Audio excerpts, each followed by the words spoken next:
Hi everyone! How are you? Hopefully doing well. I actually don't know if anybody's here yet. Maybe not.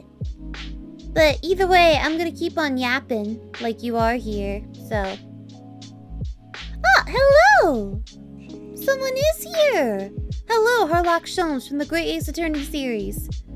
Do you know the history behind Harlock Sholmes being called Harlock Sholmes? Do you know that there's actually a reason he's called Harlock Sholmes? Not just for the censorship aspect, not just to like get around copyright.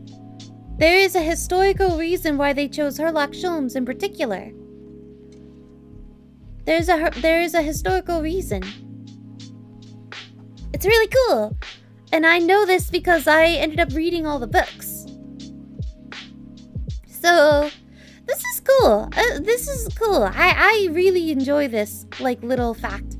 But basically, there was this writer, around the same time as Sherlock Holmes was being run. Have you ever heard of the gentleman thief, Arsène Lupin?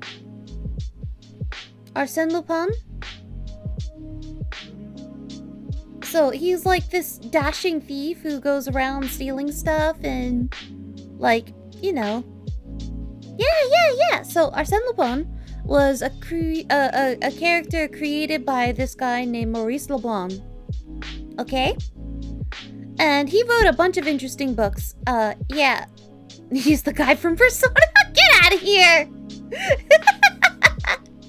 No, so anyway, I actually really love those books. I like his books more than I like the Sherlock Holmes novels, but I digress. Anyway, so his stuff started getting really, really popular in like the early 1900s, I want to say. Late 1800s, early 1900s. Something like that. Anyway, Maurice Leblanc wanted to write, basically because like Sherlock Holmes and Arsène Lupin were both at the height of their popularity. Maurice Leblanc wanted to include Sherlock Holmes in his novels. But he couldn't because of copyright. So what did he do? He introduced this character named Holmlock Shears. Holmlock Shears. And everyone was like, oh yeah, that's not Sherlock Holmes, I guess. And then later, as it got more popular, he introduced a novel called Arsène Lupin vs. Herlock Sholmes. And it was the story of Herlock Sholmes being sort of a dick. And not a very, like, competent detective, to be honest. Herlock Sholmes and his trusty partner Wilson, basically against Arsène Lupin, the dashing, charming thief. It was pretty cool. Legally distinct Sherlock Holmes, exactly. And then there's actually another character in the Arsène Lupin novels, another detective, who I'm surprised never, like, really took off in popularity. Like, I'm really surprised this character never took off in, like, Japan or anything like that. I think he's been in a couple things, but he's not really, like, Arsène Lupin or, like, Sherlock Holmes popular or anything like that, and I'm really surprised about that. I don't know how to pronounce his name properly because, like, I'll spell it out for you. Isidore. I believe that's the spelling. Isidore Beautrelet? Beautrelet? I don't know. I don't know how to pronounce it. Anyway, when Arsène Lupin was a bit of an older thief... Oh, whoa! Wait, what do you mean I'm already at it? What? Here, come help me.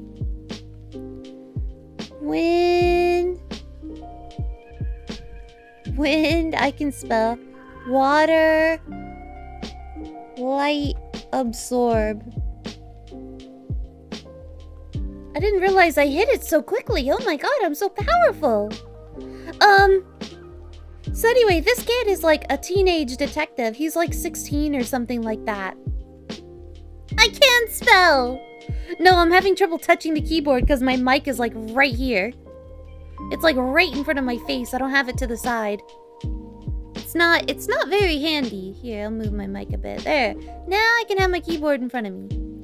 But yeah, like, so he's like a 16 or 17-year-old detective, and he's known for being like really pretty, like really good looking. And he's smarter than Sherlock Holmes is what they say. He's even smarter than Sherlock Holmes. So he's like smarter than Sherlock Holmes. He's pretty, and he's like a detective, and he can solve anything. And anyway, like, it's like one of my favorite novels from the Arsène Lupin series because he's like older and cocky and stuff like that. And like Isidore is like chasing after him from the Hollow Needle. Yeah. And then like Isidore's sort of like on his trail and he's solving stuff. And like Arsène Lupin just gets pissed off. Like he's not even like into this like sort of fight kind of thing, like this sort of back and forth cat and mouse game. He's just kind of pissed off. So what does he do? He kidnaps Isidore's father. And it's like, ha, I got your dad. You don't want anything to happen to your dad, do you, loser? Teenage loser?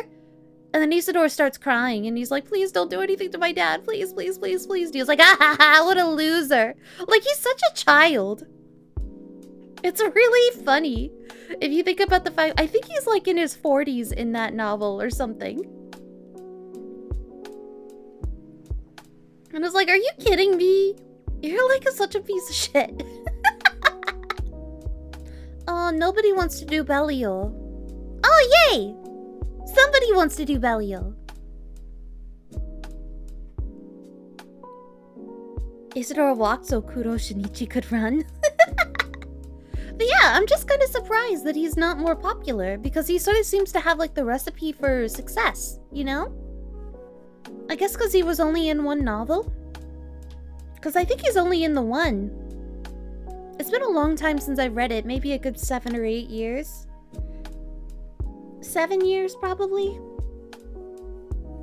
I read all of these, like, while, sort of as research material. I worked on an otome game called London Detective Mysteria. I was the localization producer for this otome game, and I was also the editor. I would say lead editor because I actually needed help after down the line. I needed like one of my coworkers ended up editing two of the other routes because I just had no time and I just supervised. I like went over and was like, good. Oh, this is actually the term they'd use. Like kind of thing. Like I needed help. So thank you, Nick Colucci, for your editing abilities because you're such an amazing editor.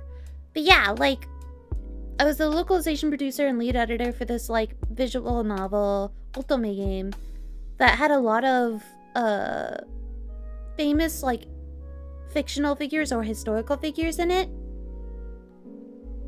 So like I can hear that your voice is fine. Yeah. My voice is all better now. Which is yay. I'm really happy about that. I'm gonna let them just take care of it. I realize it's now at 2% now, but like I'm just gonna let them do it. I did the first half, you know? I'm doing great! I hope you're doing great too! But yeah, like, it actually had, like... So instead of, like, Sherlock Holmes, you know, even though probably we should have avoided copyright, Sherlock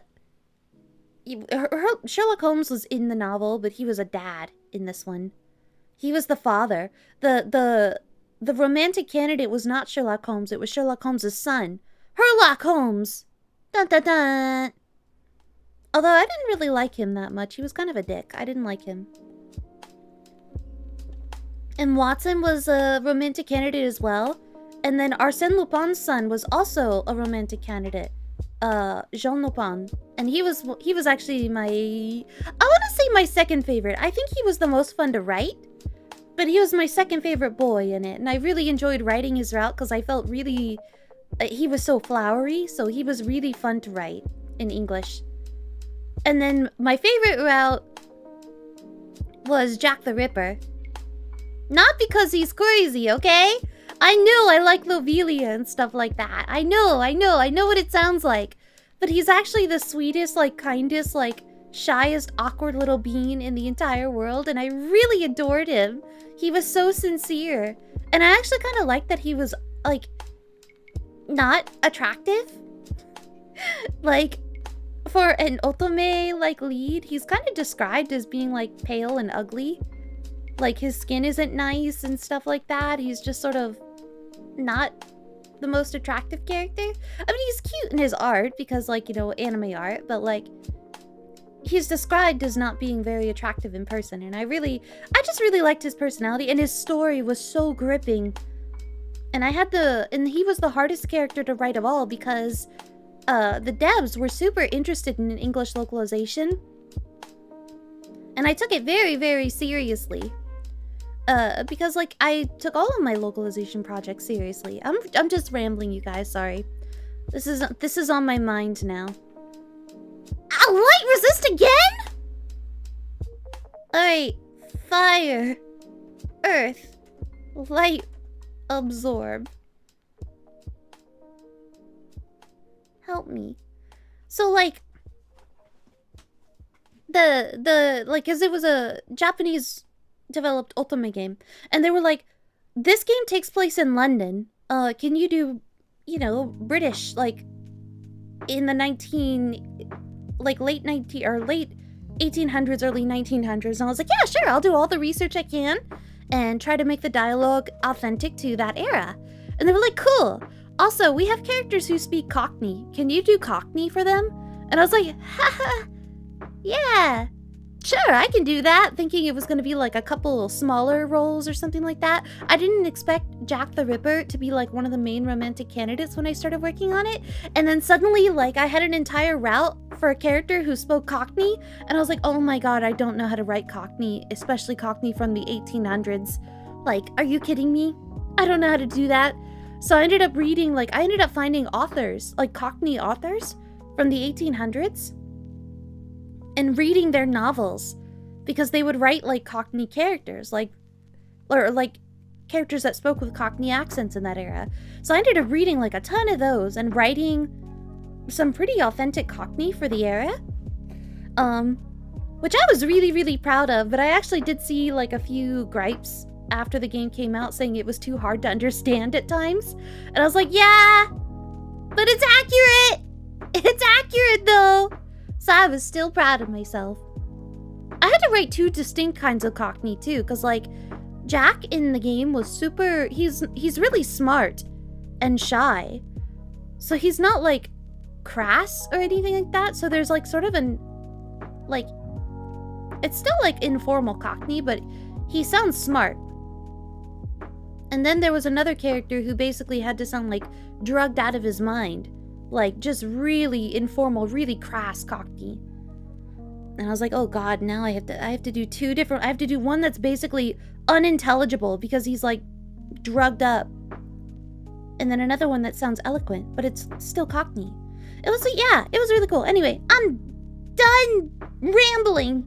Sorry. It was like, unless you want to hear more about this Ultima game, I was really proud. I worked really hard on it. It was my last game before I stopped working at Xseed. I was very proud of it at the time.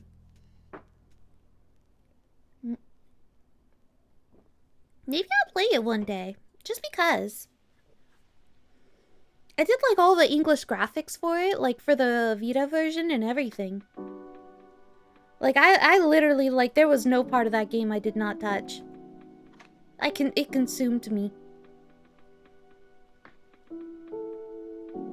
Yeah, so the Cockney rhyming slang, yeah, it was a lot of work, especially really hard to research because so much of the Cockney rhyming slang you see online is, like, not true Cockney rhyming slang. A lot of it is kind of fake and, like it's sort of just, like, people, like, it's like, I don't know a really good comparison. But it's not true Cockney rhyming slang, it's just sort of people who don't speak Cockney rhyming slang looking at the rules and going, well, I'll make something up that fits within the rules of Cockney rhyming slang. So I had to look up stuff that was like... I had like a dictionary that came out in the late 1800s. in like a slang phrase book from that was published in the 1800s, and I was literally looking them up and reading things and being like, oh, okay, this is what they actually say. You know? Am I gonna sub high level host? Yeah, sure, I can do that.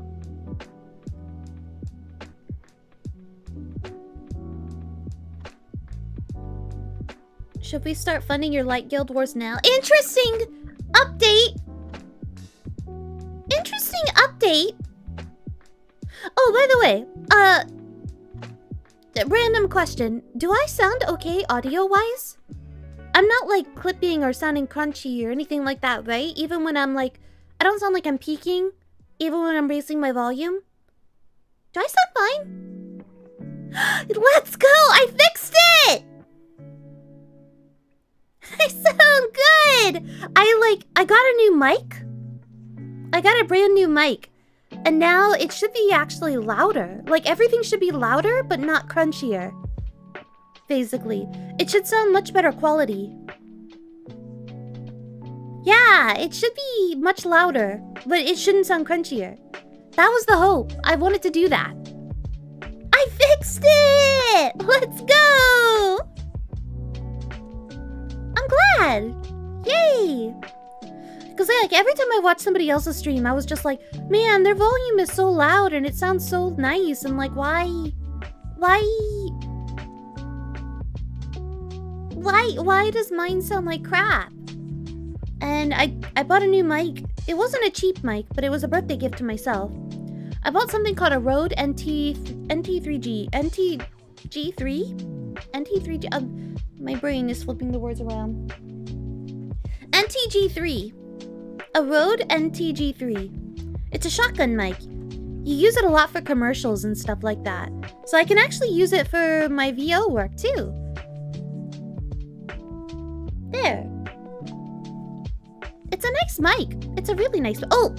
Look, I got a new expression, by the way. Now I can sound shocked. Now I can look shocked. The world's horrors.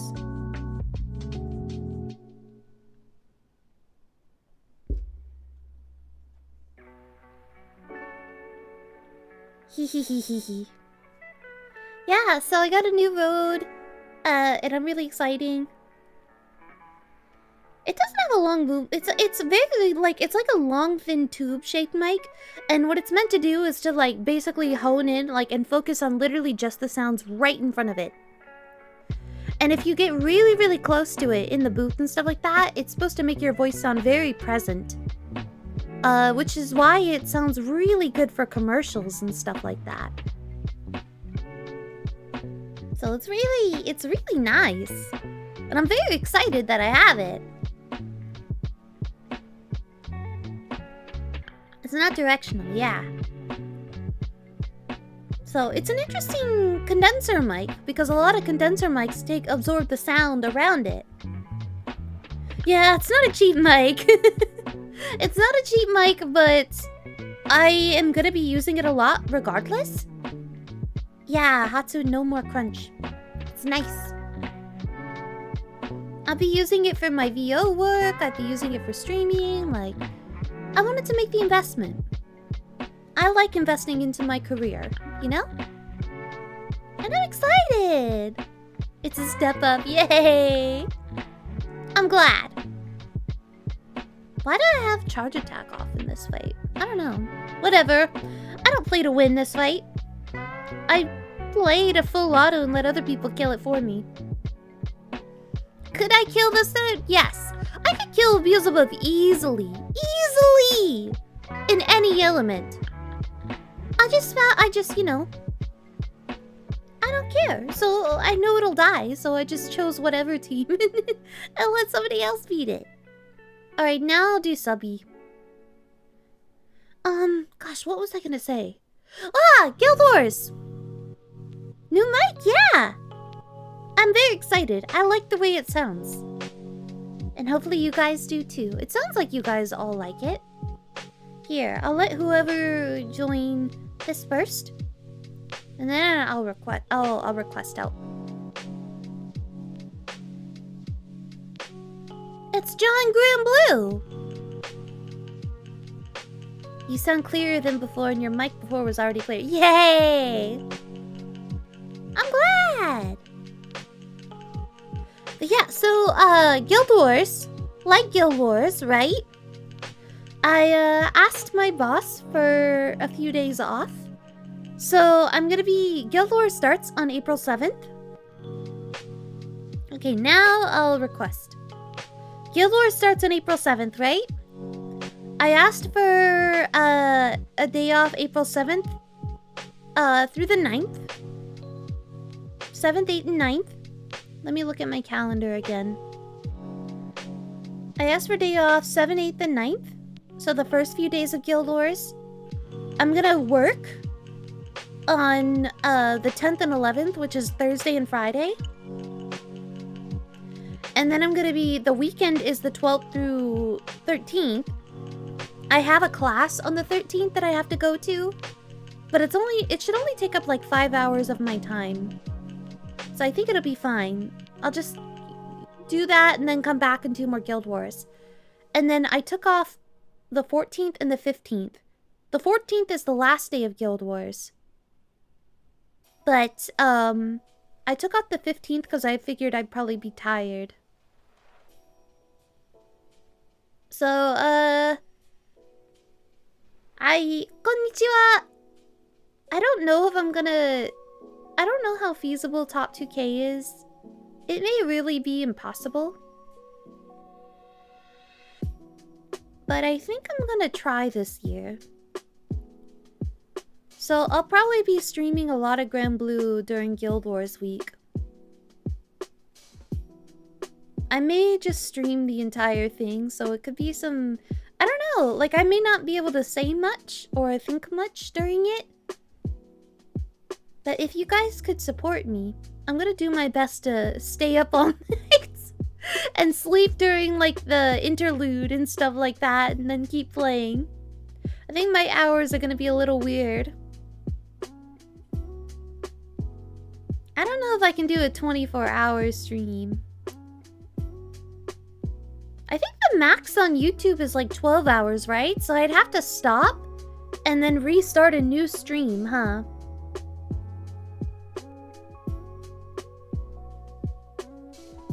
But I will play as much as I can, I think.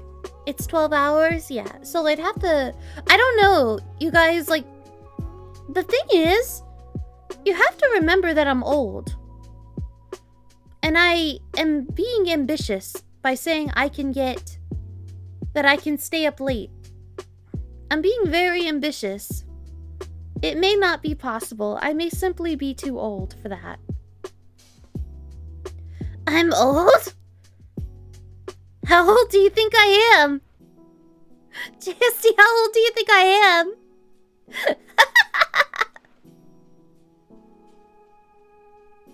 28? Nope.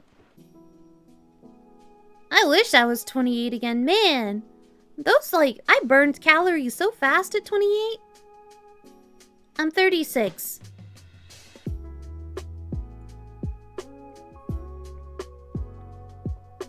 Every VTuber is 18 forever.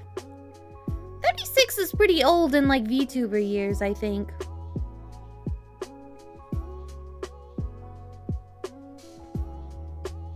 Oh, let me stop fighting.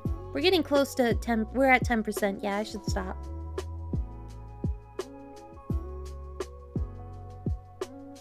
"36 is a wonderful age." Thank you. I think so too. The only thing that sucks is that the more food you... Like, if you consume the same food as you did when you were 28, you gain weight easily. I'm no longer as skinny as I was when I was 28. I went to, like... I woke up at 5:30 this morning and went to the gym, finally. And I walked for 50 minutes. You got a sand? Congrats! Let's go! Congrats on your sand! But yeah, like, I went to the gym, and the only reason I went to the gym... This is sad, like, mentality. This is such a sad mentality. There's another VTuber I watch who goes to the gym all the time. Like, he goes to the gym a lot. And, like, he wants to get his personal training certification and stuff like that. And I think it's really admirable. And, like, I was like, man, I should go to the gym like he does. Because, like, shouldn't I take care of myself?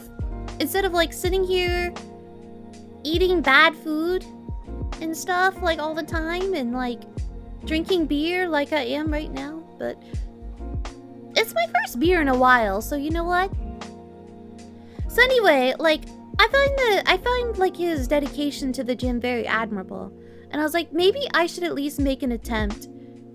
And I may not be able to change everything right away because I get overwhelmed. But like, I went to the gym at 6 o'clock in the morning. And I walked for an hour. Like, I think that's pretty good, you know? Like, as a start.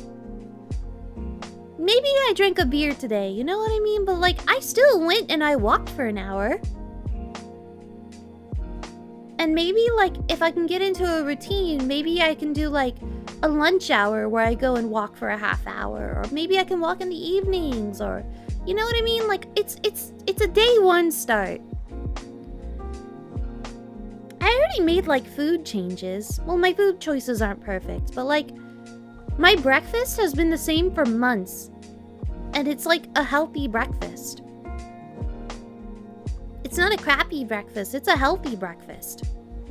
So I'm like making some changes. Yeah, every journey starts with the first step. I always get kind of nervous because like... Okay. To preface my complaint about myself, I'm cute, okay? I'm very cute. I think I'm very pretty. Okay? I think I'm pretty. When I wear makeup, I feel very satisfied with my appearance. My face and stuff like that. However, I'm not skinny. Oh, thank you. I'm not skinny, okay? I'm chubby. And I wasn't always chubby. I was pretty fit, like, until, like, I was 30. And then, like, everything just changed when the Fire Nation attacked. But, like, I don't like being chubby, okay? Like, I'm cute, but I want to be fit. And I have to make that change. If I want that, then I need to make changes. You know what I mean? Because I want to wear the cute outfits that look flattering on me when I was, like, fit. Because I used to be super fit. Konnichiwa! Although, you know what? It was kind of validating because, like, okay, I don't play the game, but Nikkei? That, like, shooting girls game? With the guns and, like, the asses and stuff like that? They released a new character, or they're gonna release a new character who's chubby. And I thought she looked really cute. So I was like, you know what? Chubby can be cute. That sounds bad. That sounds fatphobic. I don't mean to sound that way. I just mean personally. Like, I am cute. I'm chubby, but I like the way I looked when I was fit, too. So I'd rather be fit. But that doesn't mean that's not because I'm fatphobic. Oh my god, I'm like talking in circles. It just means I have a personal preference to my own appearance. You know what I mean? Yeah, Bretty! She's cute! I like her. I like how cute she is. Only problem about diet is food. It's the only thing I can't control. I've made weird little changes, like concessions. Like, so for breakfast in the morning, instead of eating like a sugary, crappy breakfast or something like that, I eat the same thing, and I've eaten the same thing every morning for months. It is 2 eggs, and like a fistful of spinach with like garlic salt. I use olive oil to cook it. And I think that's a very healthy breakfast. So, and I like it. It's tasty. I actually put a little tapatio sauce on the eggs because it's like... Yeah, and that actually keeps me full until like 2 p.m. Like, even if I have it at like 6 in the morning, it keeps me full for ages. I guess it's the protein. Lunch is when I eat like crap. Usually. I cave and I get something bad for me. I always get the same coffee at my favorite coffee shop every day. Did you get another sand, Fen? Did you get 2 sands? Let's go! I'm gonna do this raid. 2 sands, it's streamer luck. I have blessed you with my luck. Gosh, what was I saying? One tip for the gym is staying consistent is making some friends. I think I just literally need this VTuber to stream more and literally talk about going to the gym more because it's very inspiring listening to a VTuber talk about it. I'm so easily influenced.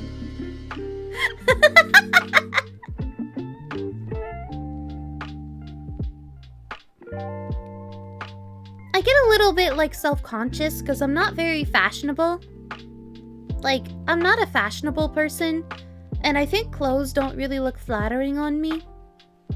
And I always worry that, like, people are gonna meet me in person. Like, even though I'm cute, like, I must say again, I'm cute. I feel like people will meet me in person and be disappointed because they expect me to be skinny. And they see a chubby person and they go, oh, you're chubby. And I don't think I think it's wrong to judge like that. I do. But there's always that, like, little bit of, like, oh, I disappointed someone. You know what I mean? And I guess those aren't the kind of people you want to be around anyway. And I'm not doing it for them, for the record. I'm doing it for myself. I really did enjoy being fit. I used to ride my bike like 20 miles a day, but now I don't have anywhere to go, so I can't do that anymore.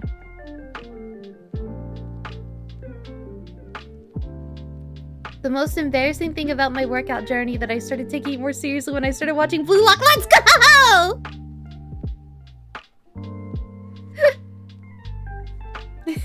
I think, you know, if anime keeps you motivated, that's good.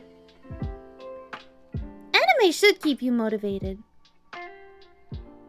Okay, so I'm not actually listening to music when I go to the gym. The reason I walked for exactly 50 minutes today is because I started this Netflix show called Adolescence, and the episodes are literally 50 minutes. The second episode was 50 minutes long.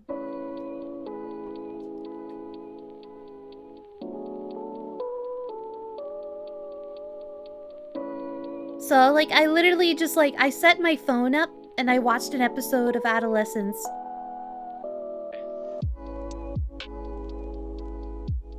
Yabai? What's yabai? What did I say? What's yabai?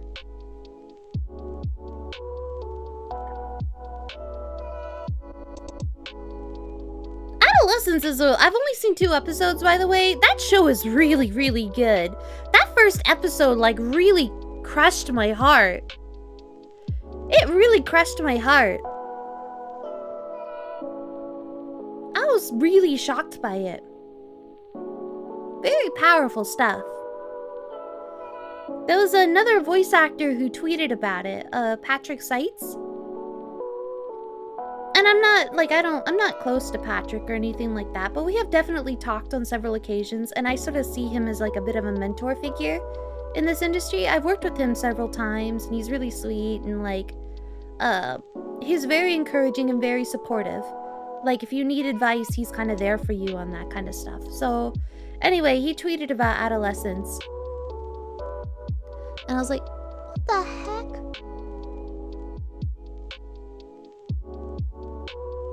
I got some kind of email, and I don't know what I got because my screen is too dark to see, and I'm using it for the camera! Alice in Borderland, you're not the first person to recommend it. Okay, I have a very serious question about that, okay? If I'm gonna go to the gym more often, I need more shows to watch. But I need these shows to be appropriate for the gym, okay? I need is Alice in Borderlands appropriate in a public setting? We're not gonna see, like, genitalia or anything like that, right? Because I want to watch, like, The White Lotus, but I also know that it's got, like, penis shots. And I can't do that! Okay, then I'm not gonna watch it. If you're saying then I'm not gonna watch it in public. What type of anime series do you... What style of anime series do you like live more? Like, do I like?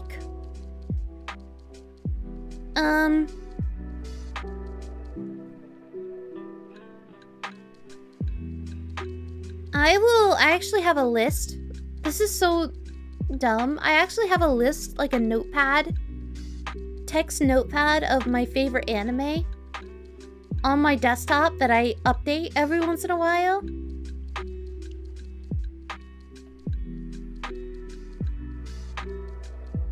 So there's a couple scenes to avoid in public. Okay, yeah, then I can't watch it. Have you guys seen this show called on Hulu called Only Murders in the Building? If you have, is that appropriate to watch in public? It seems interesting. There's another show that my friend wants me to watch too. Called The Residence, which is very Knives Out, she told me. It's like Knives Out. So I'm gonna watch that too. It looks... And like, I loved Knives Out, so I'm gonna watch that. Because Knives Out was just good old-fashioned fun.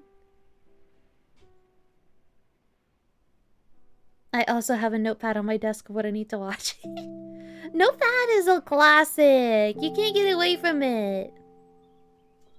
You can never discount a good old notepad text file. So here's a list of anime that I like.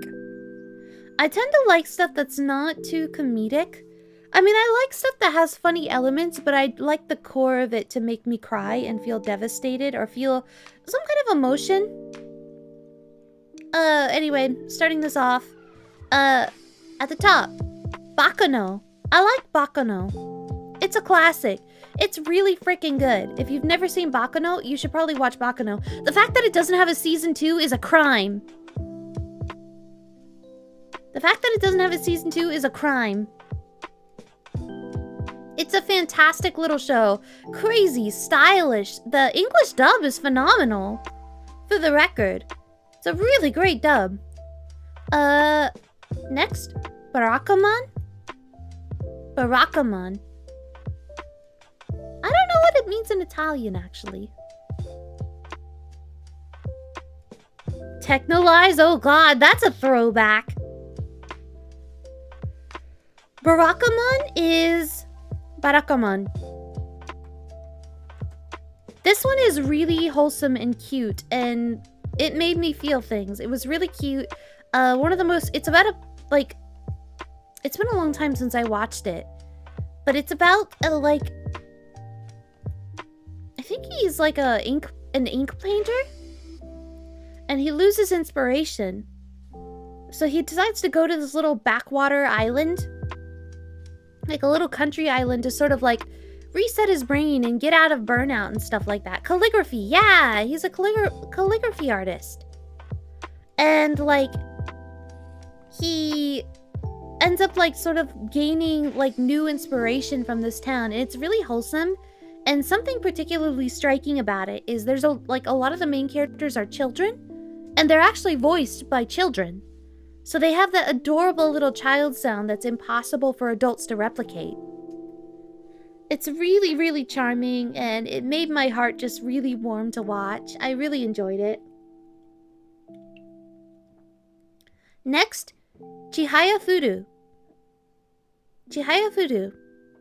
This one is about a card game. It's like a sports manga, but it's like also... kind of shoujo? Yeah, I really liked it. It's about a card game called Kareta. And it's really incredible. I was so engaged in it. So, I really like Chihaya Furu. The most shoujo sports series. It is, but it's like really, really good. I think the manga is still going too. Next, I liked Eden of the East. You read the manga? Ooh. Yeah, maybe I should read the manga someday, but I thought the anime was so well done. As somebody who only watched the anime, I really enjoyed it. Yeah, Eden of the East is really, really good. I enjoyed that one a lot. Next, I like Fate Zero. Yeah, Eden of the East season... was there ever a season 2? It was only one season, right? It was really, really good. But yeah, Fate Zero? Fate Zero is so good. And also has a phenomenal English dub, for the record. There's 3 seasons of Eden of the East? What? I thought there was only 1 season. Did I just never watch it? What? I have to look it up. I only thought there was 1 season. Yeah, Fate Zero, I like Fate as a series, but I thought Fate Zero was sort of a cut above the rest in terms of like the Fate series as a whole. It's really sad and depressing, but it's beautifully presented. And the English dub is really, really good. So, I like Fate Zero. So I'm only talking about the original anime here. I've not seen the remake, but I loved Fruits Basket. Everybody has that one anime that was like transformative for them in their younger years. And Fruits Basket was that anime for me. Fruits Basket, when I was a teenager, changed my life. It made me see life from a whole different perspective. Toru Honda, I thought, was just an incredible character. Her kindness and her empathy was like... it really made me think a lot about life, and it made me very emotional. And it's one of the only animes I've ever watched with my mom, because she doesn't really get anime, but she actually liked Fruits Basket. So it was a bit of a bonding thing for me too. Also, I love the manga, and it's really, really great. And yeah, I thought Fruits Basket was amazing at the time. And I should really watch the remake. I should really oh, I froze. Why am I freezing? My phone is warm. Okay, maybe if it gets a little too warm, I might have to do my secret tech of getting it nice and cool again.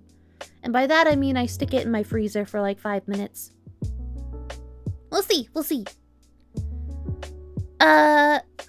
This one I'm only talking about season 1 because I've only seen season 1. I liked Kaiji. I like Kaiji a lot, the first season. I'd never felt so stressed out watching an anime in my life. Kaiji season 1 stressed me out. It made me so stressed. I did watch Kaiji. I want to watch it again, honestly. It's been literally like... when did that anime first air? It was a really long time ago. It was like over 10 years ago. So I'm overdue to watch it again. And then watch season 2 because I never watched season 2. But oh my god, that thing was so stressful. It was so stressful. If we all have that one anime that changed our life in some way, mine was Dress Up Darling. Don't be ashamed. Everybody has different feelings when it comes to anime. Like, something may, like, touch you in a way that, like, maybe others don't see it, but, like, you do. Nothing wrong with that. Did I watch ReZero? I never watched ReZero.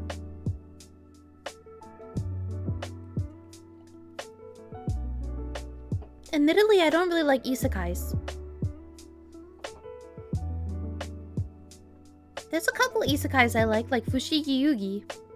But, like, also I watched Fushigi Yugi when I was, like, 16, so... I've watched almost 10,000 of anime and I'm almost 40 years old and not enough people talk about shows like Kaijichi. Oh, Mushishi is also on my list for the record. I love season 1 of Mushishi. But Mushishi is beautiful. It is literally on my list.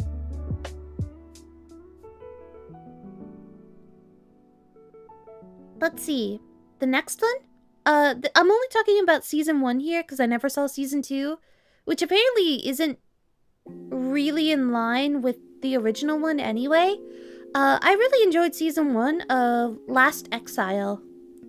I thought Last Exile was a really, really good anime. Like I said, season 1 though. It sort of has this muted color palette to it, and it has like sort of a steampunk vibe to it.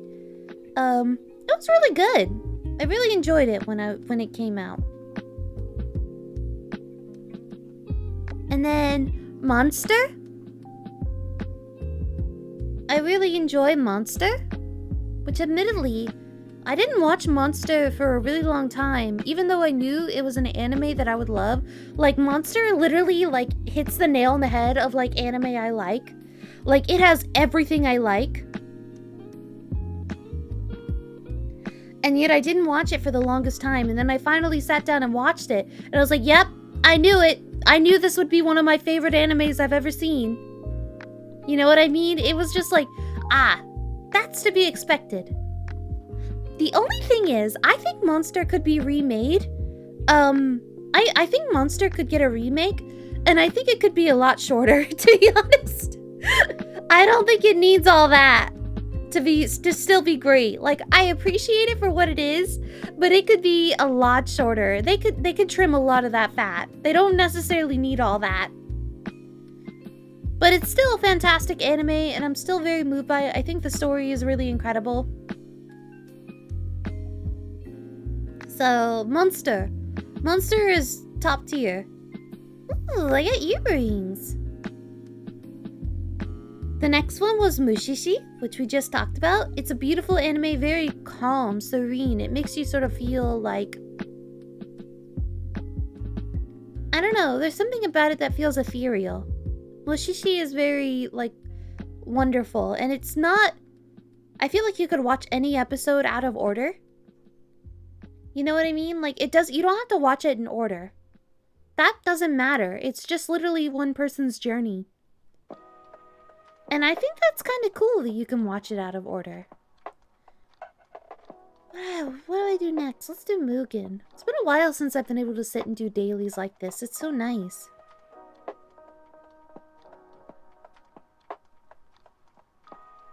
Seo Tokai Ichizon.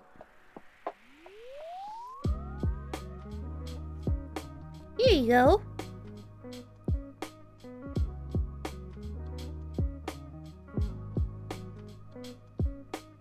Let's see. This one I haven't watched since I was a teenager. And I don't know many people who have actually watched it. But, so I don't actually remember much about it. But it's on my list, nevertheless, because I remember the feeling of thinking, this anime ruled. And maybe if I rewatched it again, I wouldn't like it as much. You know what I mean? So, who knows? But it was this anime called Noin. Which is spelled like this. And I remember really, really liking it when I watched it. Like, I thought it was an awesome anime. It may not be that good, though. I don't know. But I really, really liked it.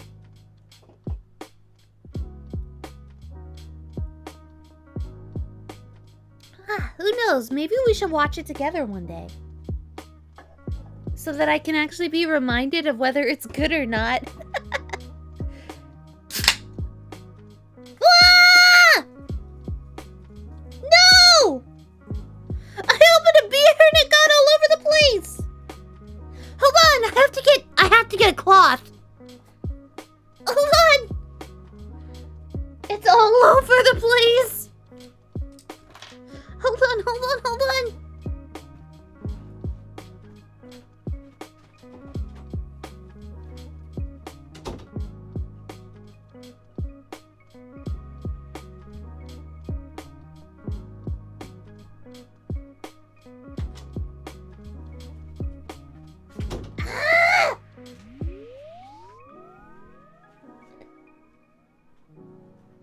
Look, I'm trying to drink this beer that I have in my house now, so that I have no beer to drink.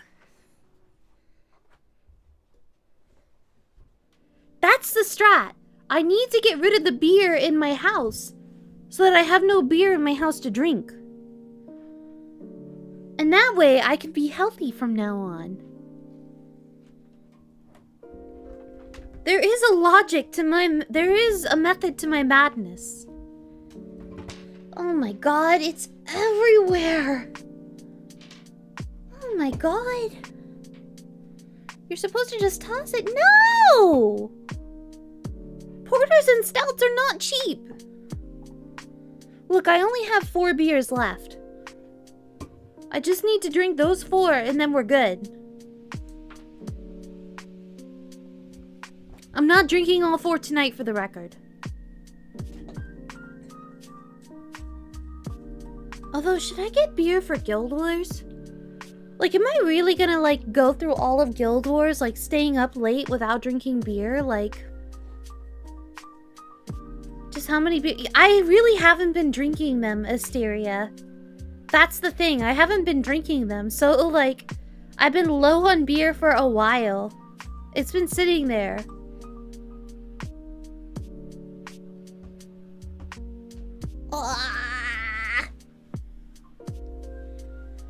So now I'm getting rid of them for good.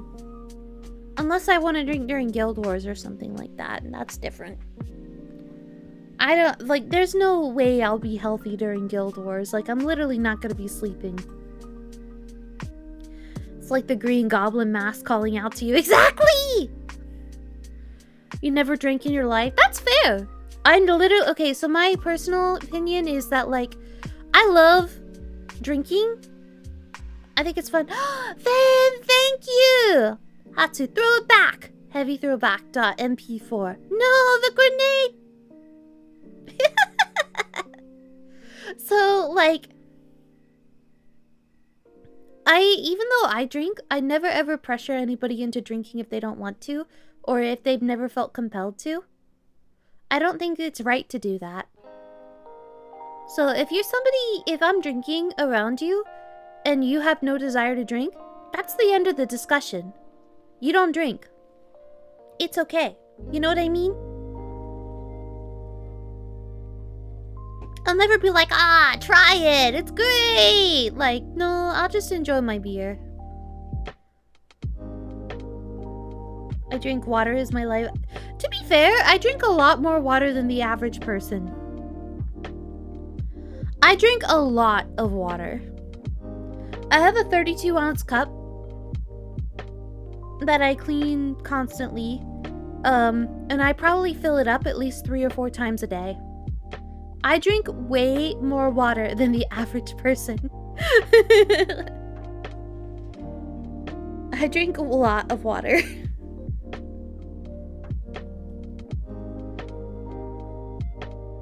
Okay, back to my enemy list.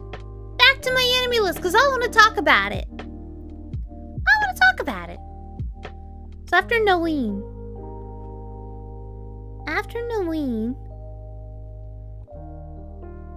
Is this anime that is the only anime I ever watched that I had to pause because I started hyperventilating. I was going through a bad time watching this anime and it hit a little too close to home. And it made me stop and hyperventilate. It's called Orange. I think it's like a 13 episodes.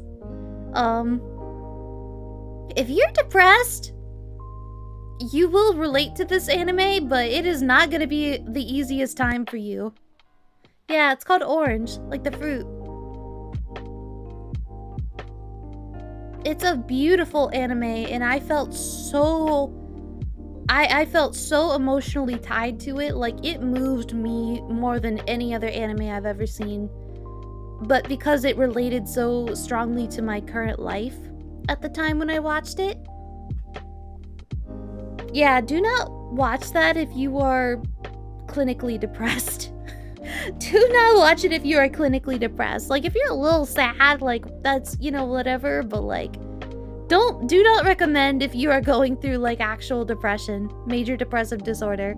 Do not recommend. I'm glad I watched it, but, like, it's also just, it was hard. Have you ever watched Shelter? I don't know what Shelter is, so no, I haven't seen it. The next one is my favorite anime. The next one is my favorite anime, and which is a lot to say considering it only came out in 2023. Oh, is it an anime? Seth?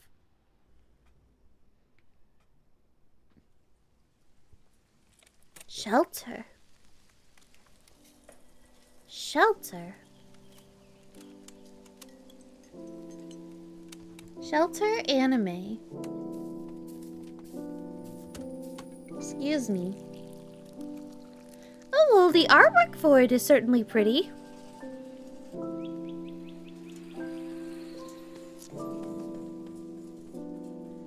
Have you ever had that period in otaku life where you watch an anime and you keep wondering, what if it ended like this, happy ending, because the anime ended on a bad note? I don't know! I always feel like maybe the only anime I ever felt that way was with, Bokurano. I really like Bokurano, but the anime has a very different ending from the manga, which is a lot more bleak. Like, the anime tried to cheer it up, I guess. Make it a little bit more hopeful, I think, if I recall. But it kind of defeats the purpose of the manga. Bokurano is also one you don't want to read when you're depressed. I really, really like Bokurano, but it is dark. It is dark.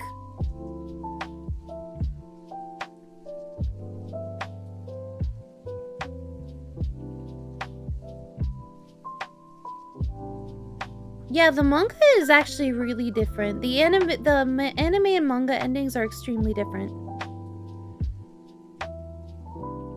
And I would say I think if I recall, the anime ending was more to lighten the mood a bit. But that's not the point of that manga. So it sort of is weird and misplaced.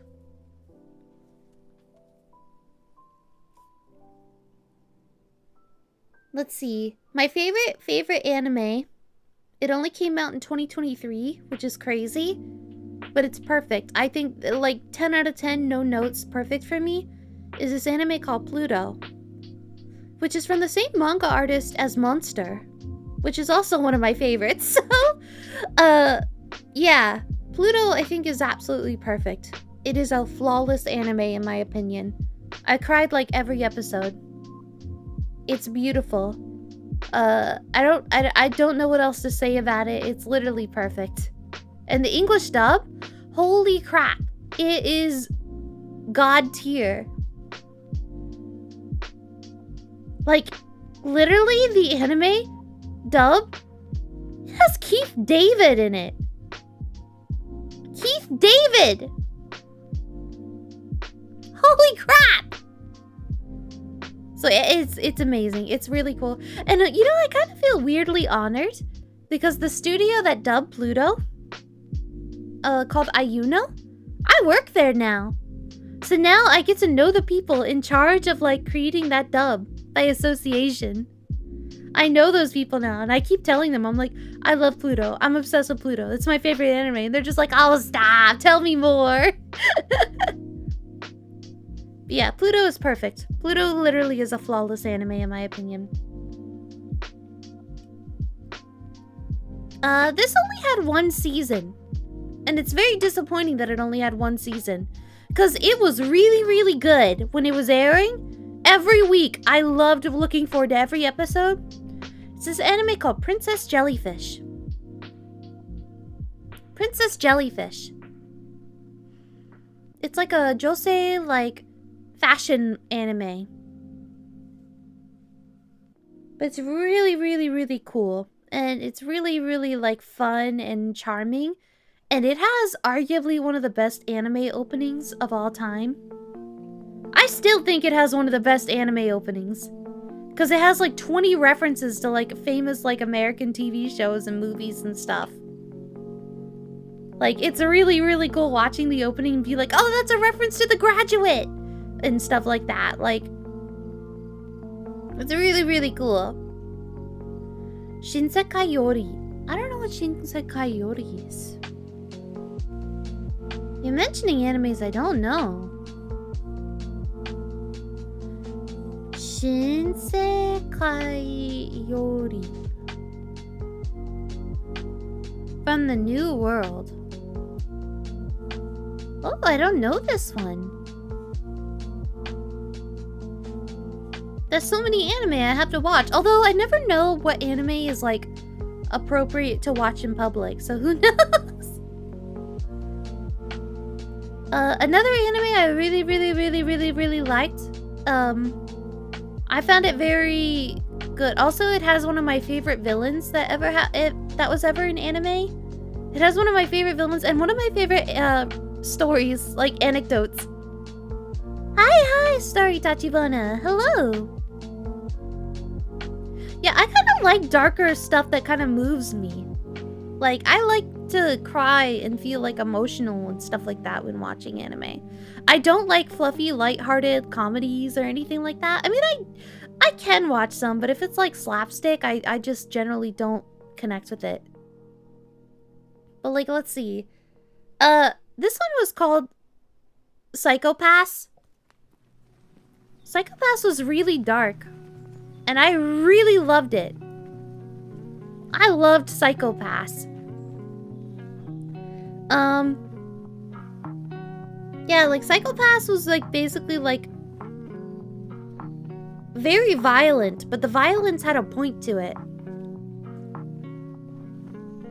Anohana. Anohana messed me up for life. I watched it one time and that was enough for me. Oh god. Maybe I should watch it again. Maybe I should watch Anohana again. I watched it when it first aired and I was so messed up.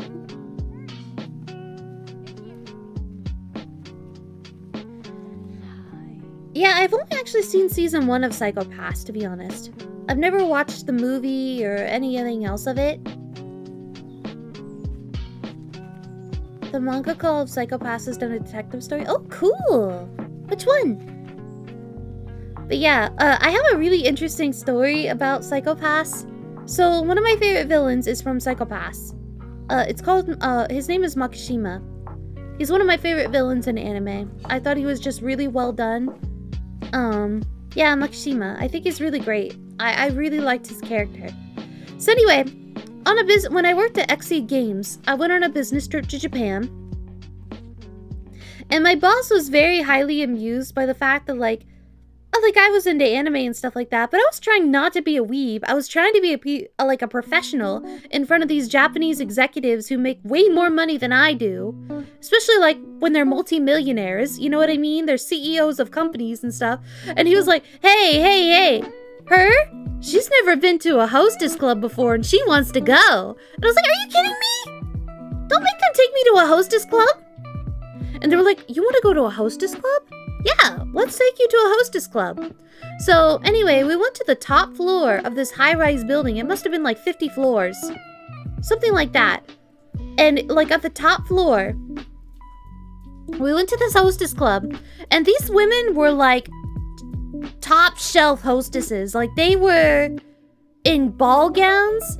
And they all spoke English, and like they were just beautiful. They looked like they were like dressed for like the fanciest prom ever.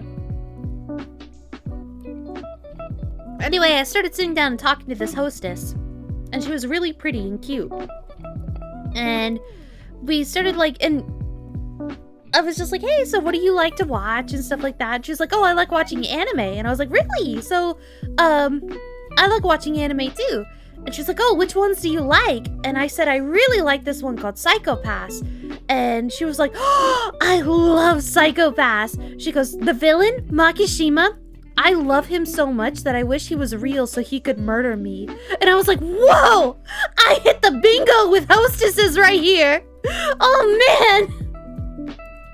I was like, oh my god, that's such a thing to say out of nowhere to a complete stranger that you do not know. And I was like, but you literally the perfect person to talk to. Like, my favorite character in Granblue is Lobelia. So I was like, oh my god, how did we get to this conversation? But I loved her, and I thought she was the most beautiful woman I've ever met. I've never forgotten her. It's been like 10 years. I've never forgotten her. I can't believe I met a beautiful hostess in Japan who told me that she, like, voluntarily told me she loved a serial killer character in an anime so much she wishes he was real so he could murder her. I was like, man, did I hit the jackpot? I'll never forget that conversation. Also, I remember the CEO of my company, he looked at the menu for like 2 seconds when somebody brought it over, and he just sort of waved off and asked for the champagne. And I looked at the menu briefly, like I just looked over curiously. He just casually ordered like $1,000 champagne. And let me tell you, that champagne tasted disgusting. It took all my effort to drink it. When the CEO got up and left, like to go to the bathroom, I literally poured the rest of the champagne in my boss's glass so he could drink it for me. I was like, dude, I can't drink this. This is so gross.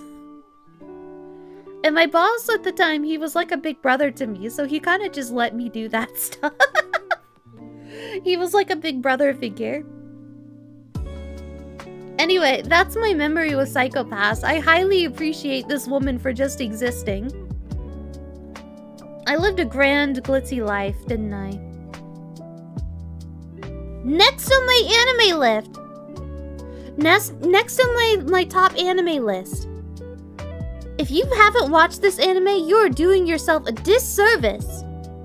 Rose of Versailles. It's an old anime from like the 70s or 60s or something like that.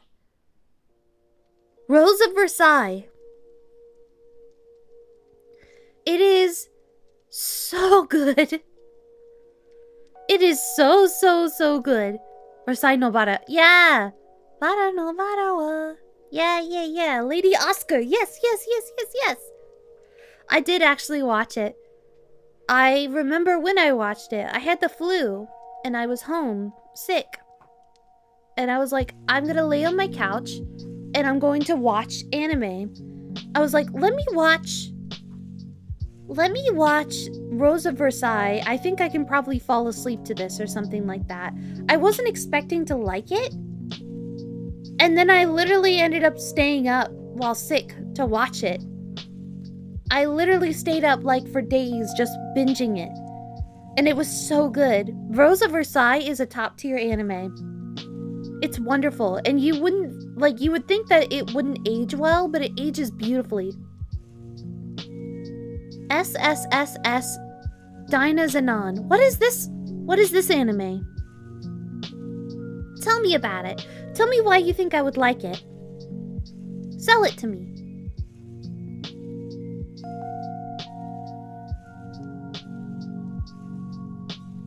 If you suggest anime, you gotta sell it to me. And I'll put it on my list.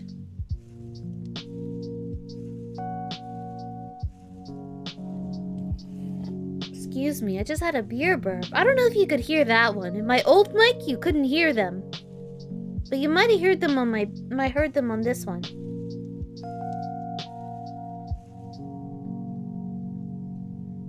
Are you interested in super robot anime at all?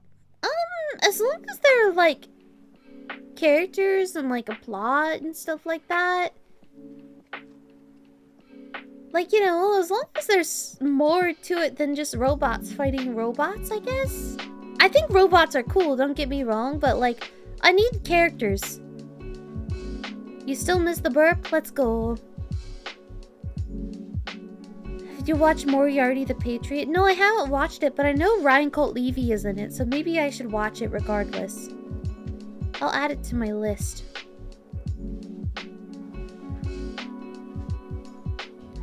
How do you feel about Sandalphon being a giant robot who's unabashedly in love with his private? Are you talking about Bravern?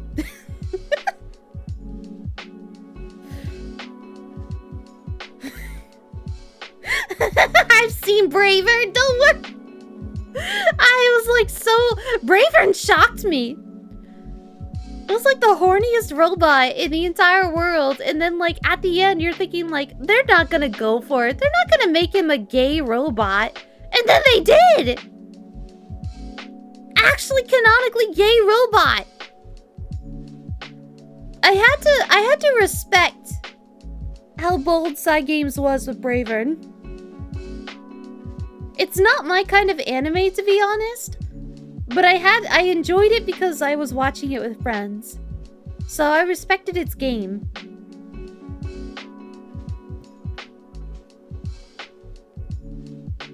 The next anime on my list is one I've seen multiple times. I watched it in Japanese and in English. I read the visual novel. I've read the visual novel multiple times, actually. It's called Steins Gate. It's pretty famous. Everybody's probably heard of it. I think Steins Gate is phenomenal. Steins Gate is phenomenal. I think, it's actually one of those ones where, yes, I love the visual novel. I really do, but I actually think the anime is, like, a really great representation of the visual novel. Like, if you had to watch a condensed form, I think the anime does a great job. I highly recommend Steins Gate. I think even if you're not into science type stuff, like, it's still very accessible. I never watched Steins Gate Zero. I read Steins Gate Zero, the visual novel, and I really loved it.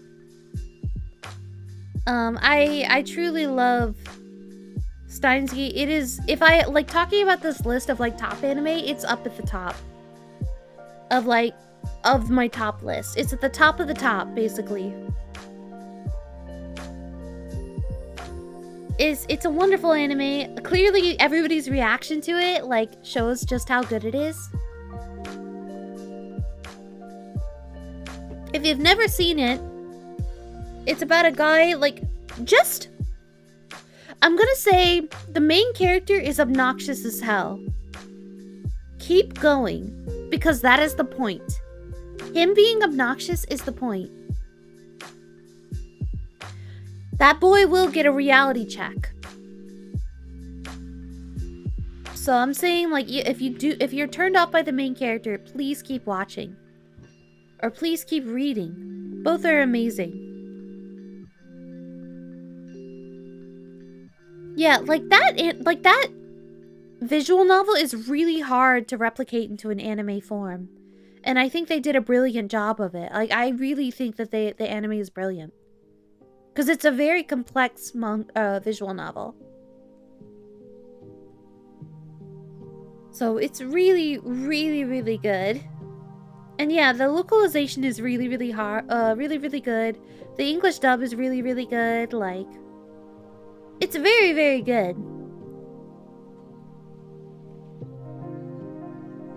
So whether you want to watch the anime or read the manga, like, you're doing fine either way. Honestly, truly. Which is really impressive considering it's like a 60-hour-long visual novel. And the sequel, I've never watched the sequel anime. I read the sequel manga visual novel, and it's really, really, really good. And it's a fantastic sequel. It's a really good sequel.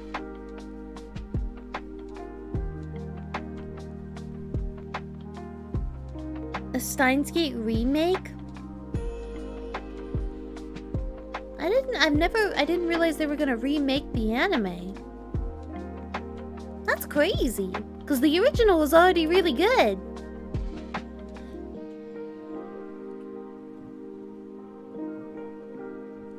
They're remaking the game, but the original game was already so good.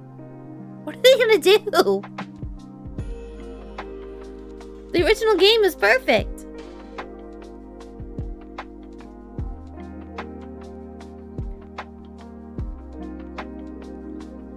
That's crazy. Oh man, I'm freezing all kinds of... I'm freezing a little bit, aren't I? My poor phone is getting a little hot, I guess. It's heating up a little bit. I've actually never read Higurashi or watched Higurashi, except for Casey and... The only thing I've seen is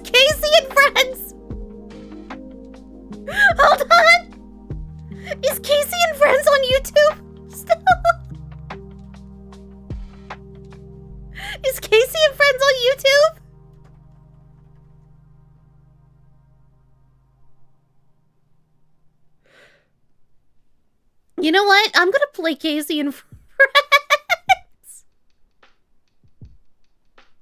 It's so bad. It's so bad. It's so bad.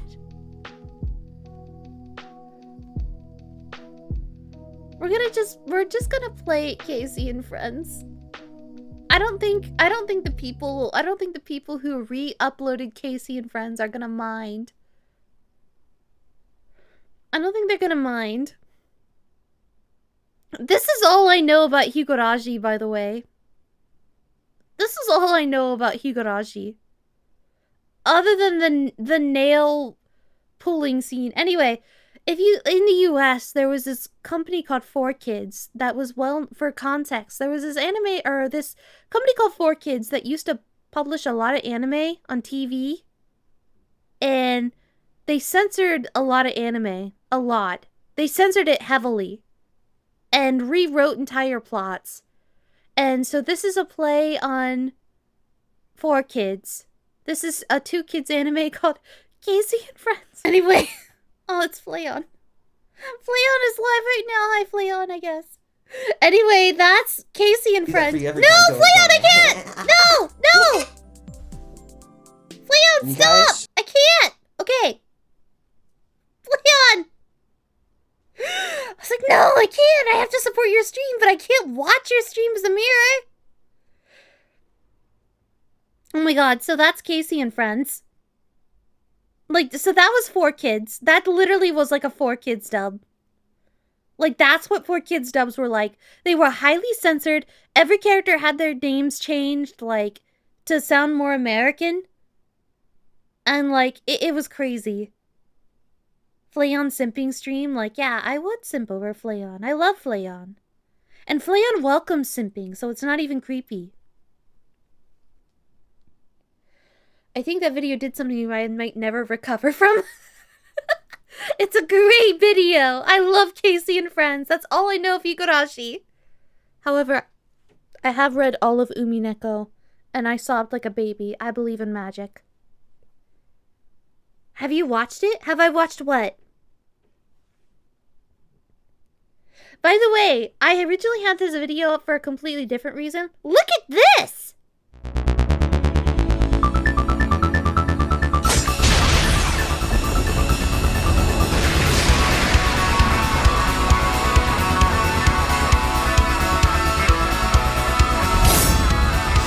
My blessing upon children of the skies.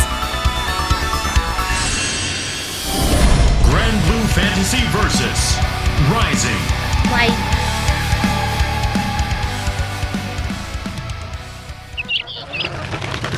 I think we're all excited for Galleon. I think we're all excited for Galleon. If you're not excited for Galleon, what is wrong with you? Why are you not excited for Galleon? Galleon in English!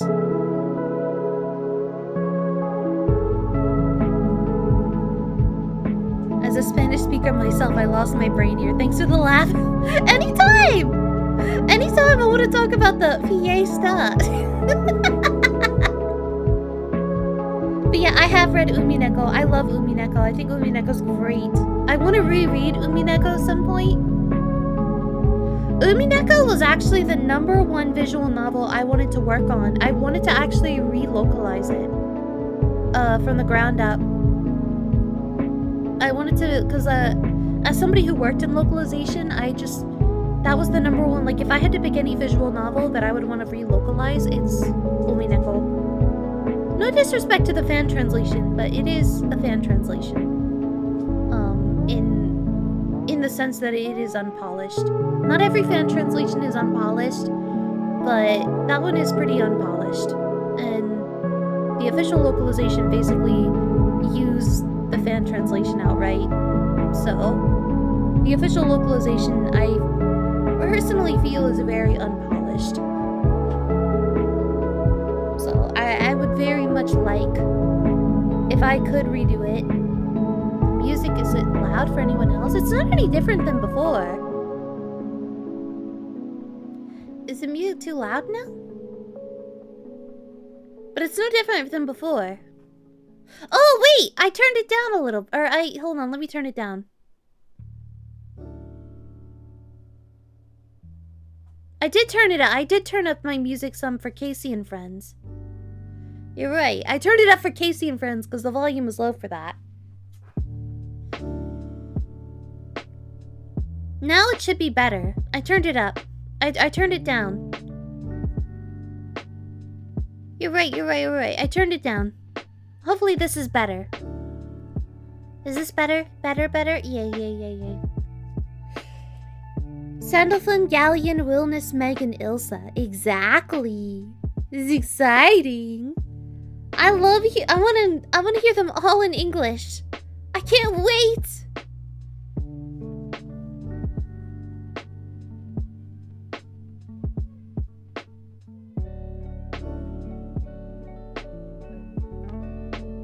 Thanks for telling me that the music was a bit loud. I forgot to turn it back down.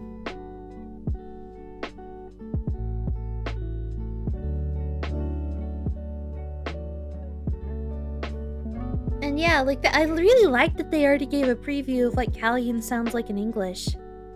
She's beautiful. Can I have Ferdinand in verses? I don't know if that'll ever happen. We all know the one character I want in verses. You know what? That's not even fair. I had 3 characters I would want in verses.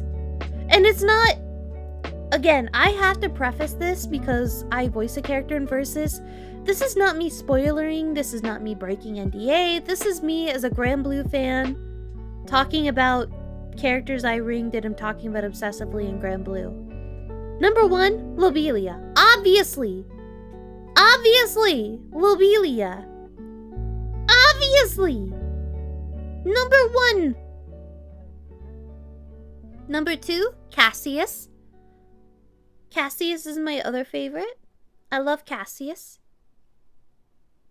Need more society representation. And then number 3, Ragazzo.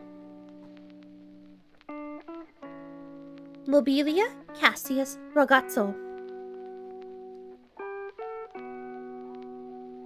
Yeah, we may as well have every society member, okay? We may as well have them all.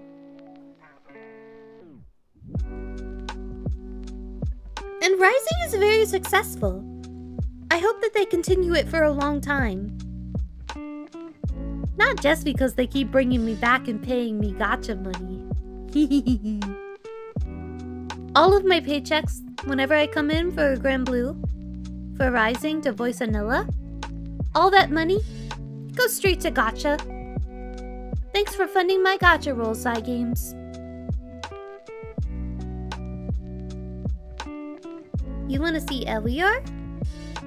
Elior is cute. I guess we got 2 dragons now because of Galleon and Wilness.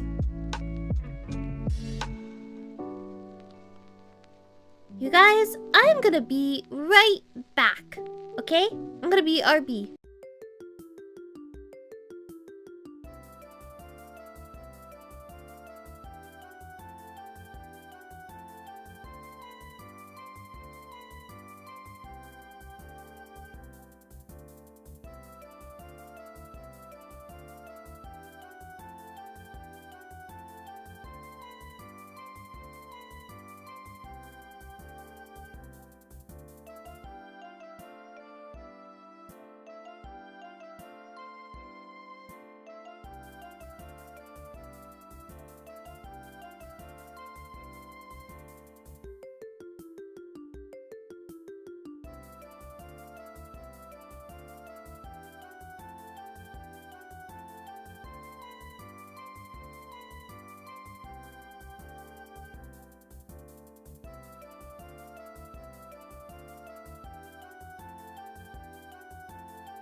I'm back. I'm back. Hello. You want Luo? Preaching to the choir. I have Luo ringed in this game. Luo's a good being. Willness is my favorite of the 6 dragons, so I feel like I already won. But I would love Luo.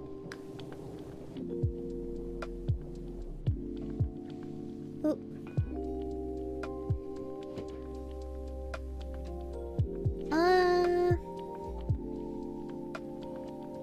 Let me put this over here. Okay. Do you have Valentine's Willness skin? Funny thing about Valentine's Willness' skin. So I didn't have Willness when Valentine's Willness' skin first came out. So I didn't buy it. Okay, I didn't buy it because I didn't have his skin. I didn't have his base unit. So I wouldn't be able to use it, right? And then, literally as soon as the skin went off, like 2 days after the skin stopped being for sale, I rolled him. And I was like, are you kidding? I have to go a whole year without being able to use this skin? I bought it immediately. Of course I own it.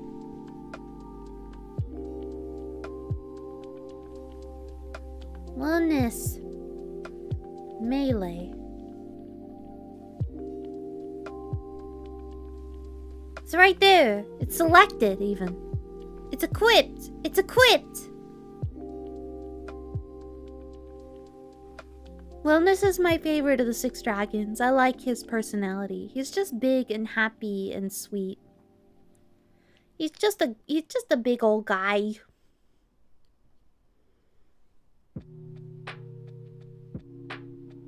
Oh, I ran out? Really? I'll do just a couple hours. I can't see properly. I'm not gonna be up for 3 hours. Definitely not, but like, I'll still keep it like that.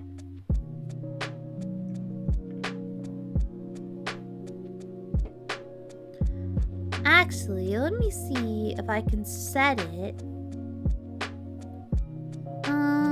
Settings. Home screen characters. I'll change Nehan out because I had Nehan there the other day. Willness. Okay.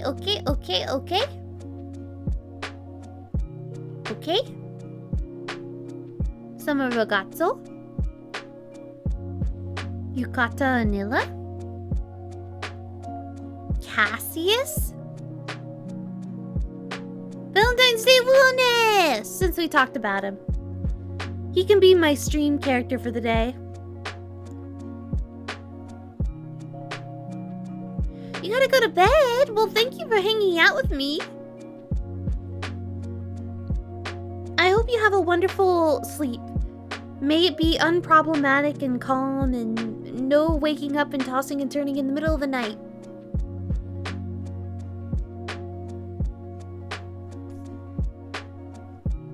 Yeah, they have to put Valentine's Day Willness in the fighting game, right? Like they did Summer Belial's outfit. I love Luo. Luo is the only 6 dragon I have ringed.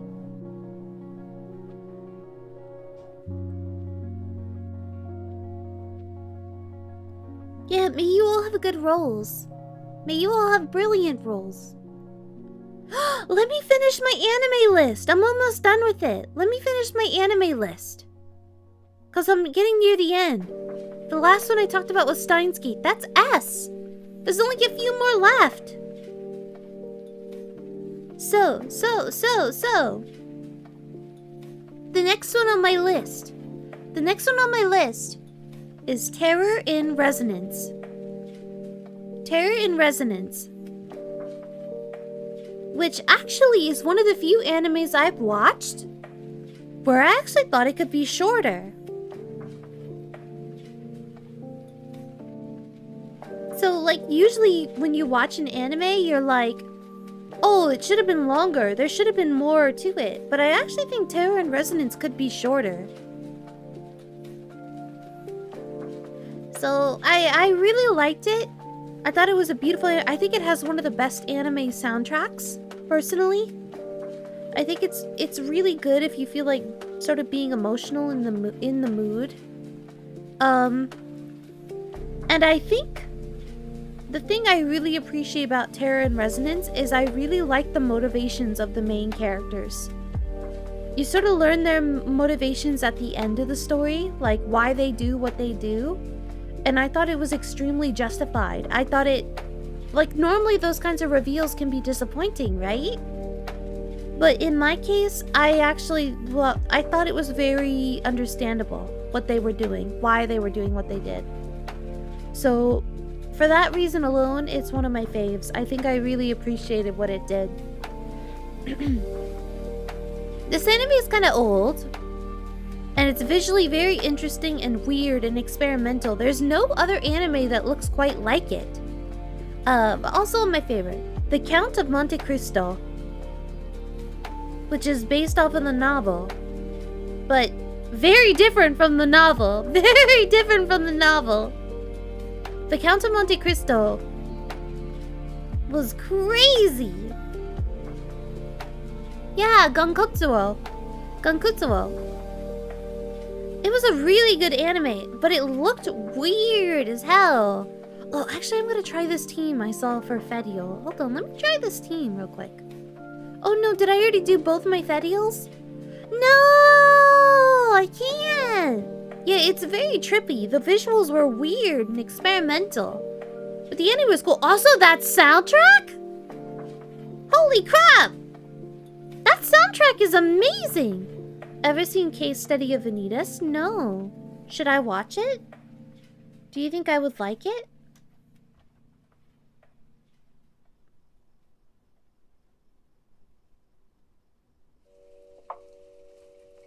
Yes? Okay. Then I will watch it at some point. I put it on my list. I have a lot of anime that I've been watching recently. What should I...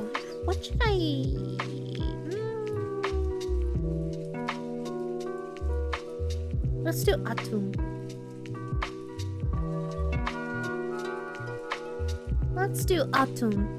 Actually getting all my dailies done. That's crazy. I should do 6 dragons though. I should finish my 6 dragons. Oh, I never saw Pandora Hearts.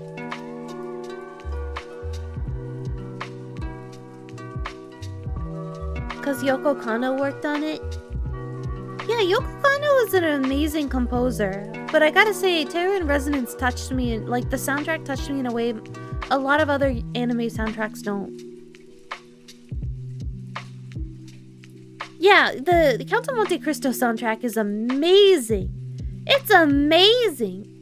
Is it actually on? Is it on YouTube Music? Probably not, huh? The Count of Monte Cristo soundtrack. Oh, but it talks about Western stuff. I should probably type in Gankutsuo, huh? Gankutsuo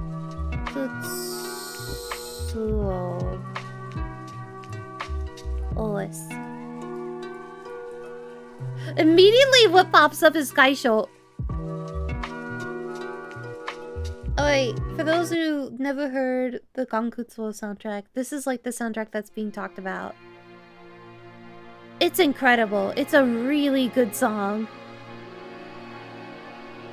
The entire soundtrack is this good. The entire soundtrack is this good. Honestly.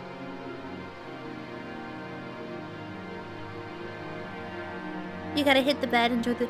Oh, thank you for hanging out with me. And yeah, my voice is fully recovered now. Yay. No pain. No pain. Oh, I haven't heard this song in forever. It's so good. It's so heavy at the beginning.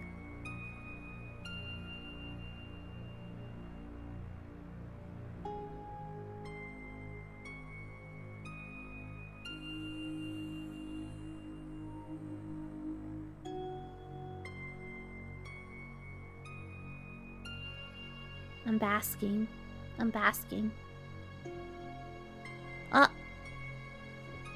My poor phone is getting too hot.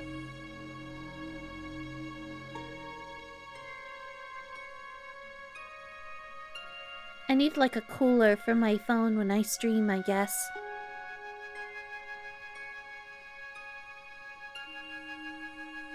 You have enough moons for a Hercules? Wow! So you're gonna get a Hercules, huh?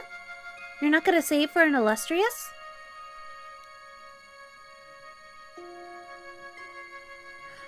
Oh, this is where the beat picks up.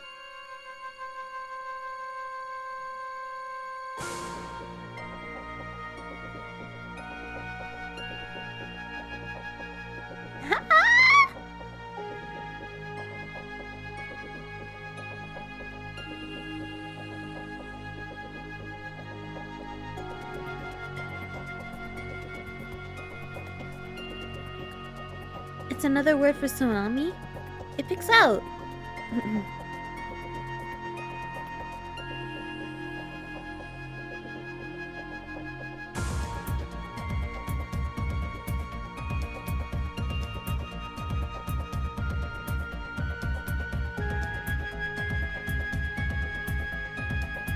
I know how good the soundtrack is, but have a good night. Thank you for hanging out, Ben.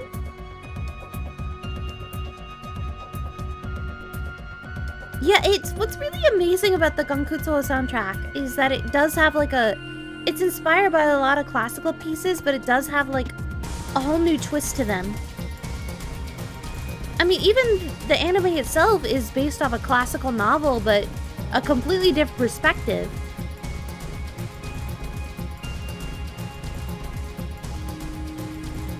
It is a truly unique anime that I think is worth, everybody should probably watch it once, because it is a standout in how unique it is. In every way. Visually, story-wise, like music-wise.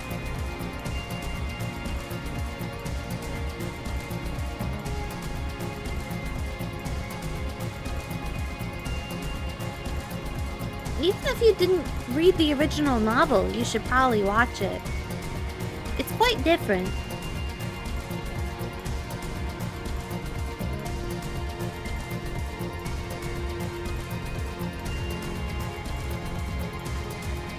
Ever since Pause? Who's Pause?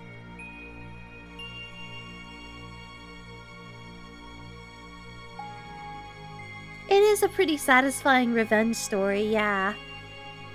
Oh, you guys are making me want to rewatch this anime. It's been so good.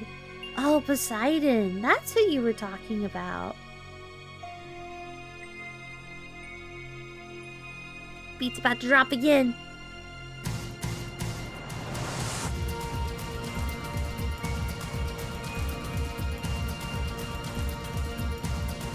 Let's go.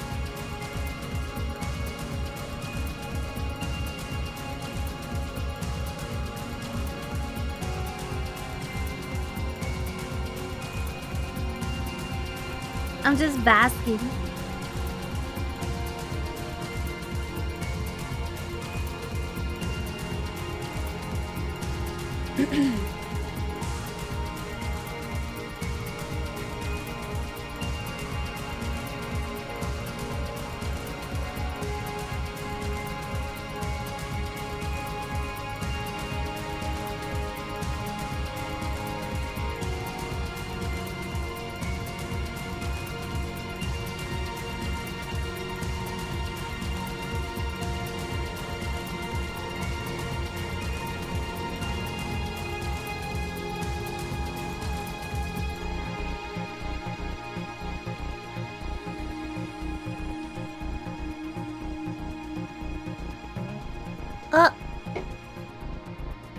Yeah, my model is completely out of sync with me right now.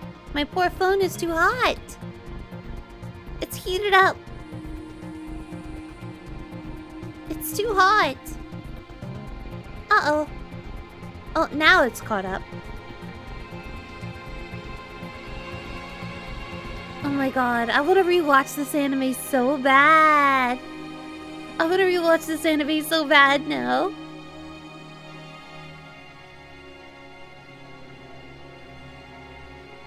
As someone who's really likes listening to soundtrack, like, this anime is really good. It's a really good anime. It's pretty old at this point. It's like an early 2000s anime, but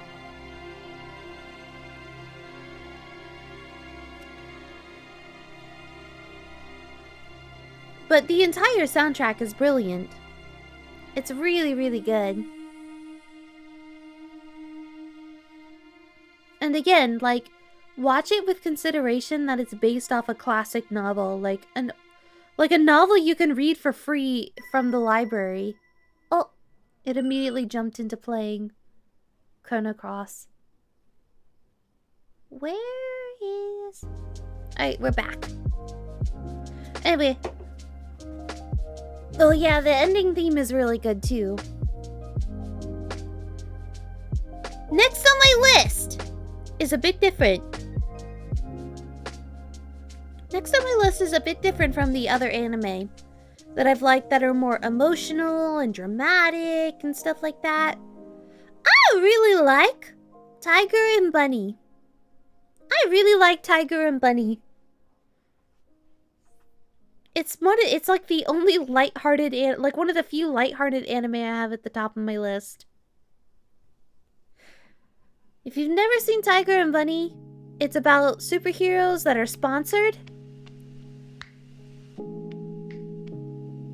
And it's like about these, like, this really, like, lame, like this hero that doesn't get a lot of attention, that's sort of like almost unpopular enough to not be sponsored, ends up becoming a duo pair with, like, the hot up-and-coming superhero.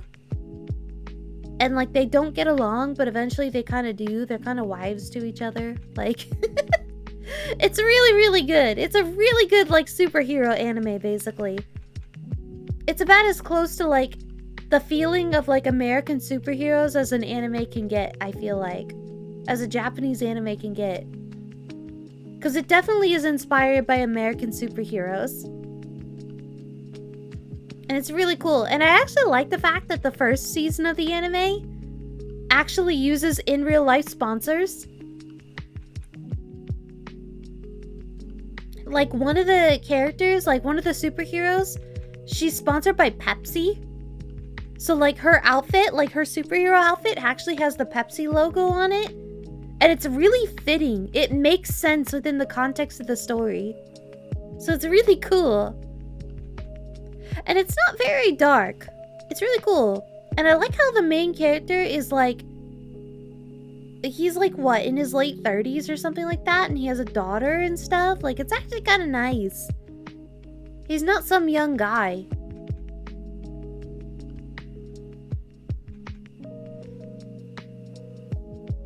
You got me invested. Exactly. You should watch it. Also, if you like BL, you'll kind of enjoy the BL vibes.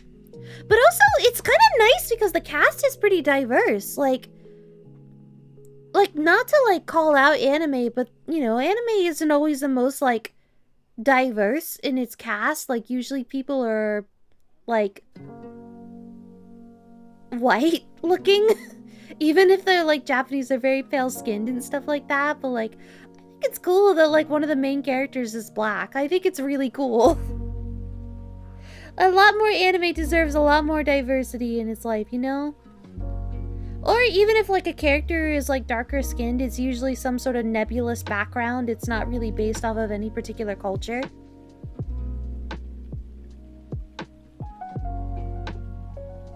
So I actually really like it. Like, I think that's really cool, and I think it adds to sort of this, like, worldly feel to it.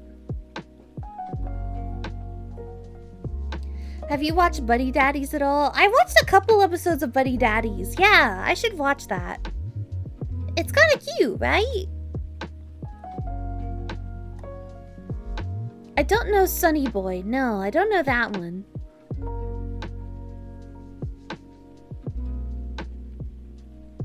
But I do know Buddy Daddies.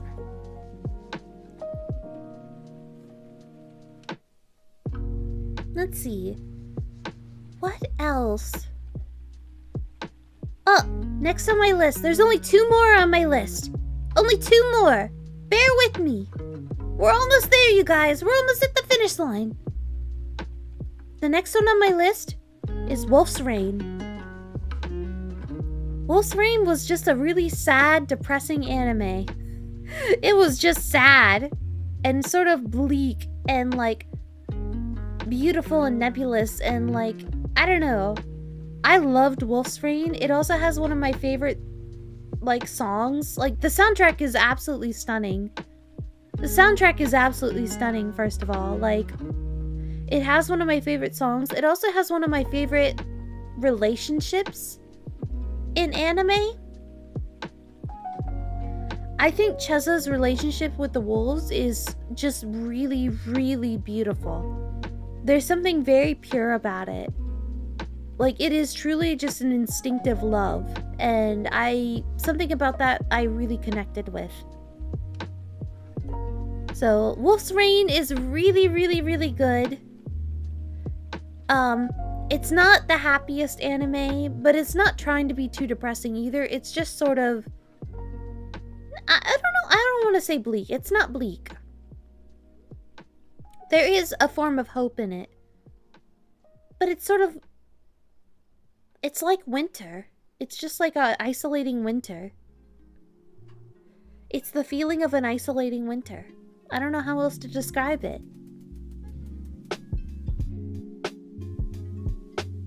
I suddenly feel like hopping on GBSR. Go, go, go, go, go!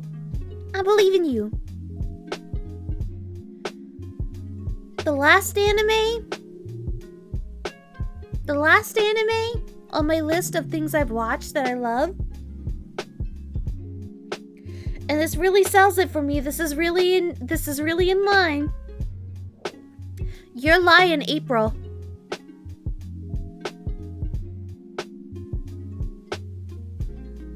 I watched Your Lie in April because I want to say 10 years ago.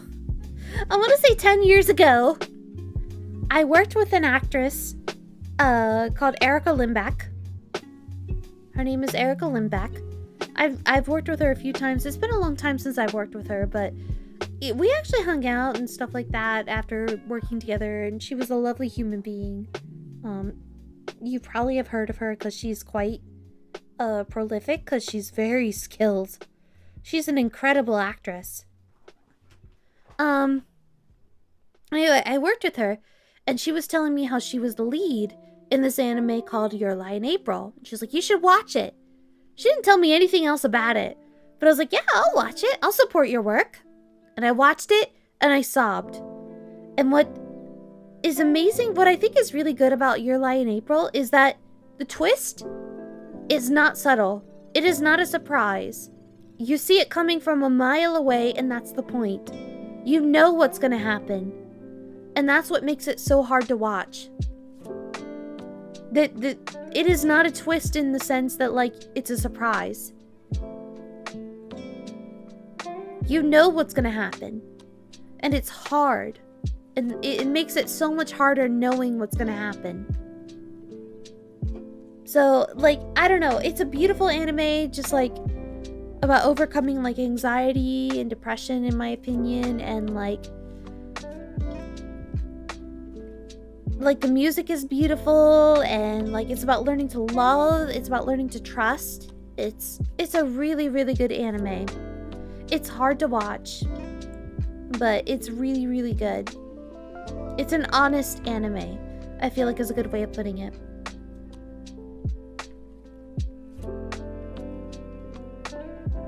And then I have a list of anime that I want to watch because I know it would be tops for me. I know it would be tops for me, okay? The number one anime that I know, if I watched it, it would be like top 5, basically. I know if I watched this anime, it would be top 5.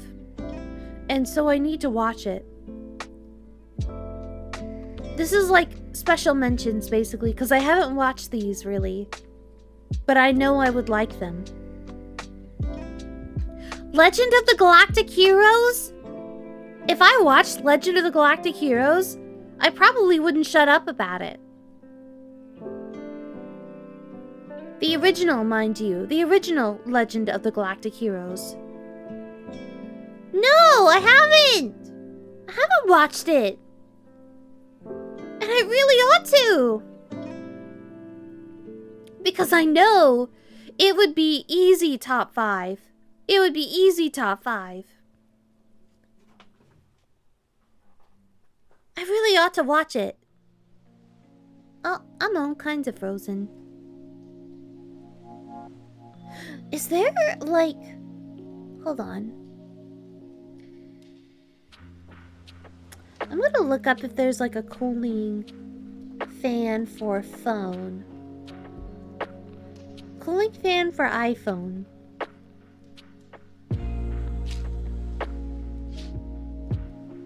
They do have cooling fans for iPhones.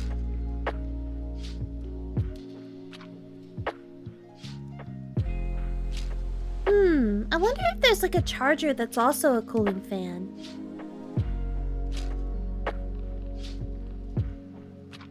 I need like a charger that's also a cooling fan.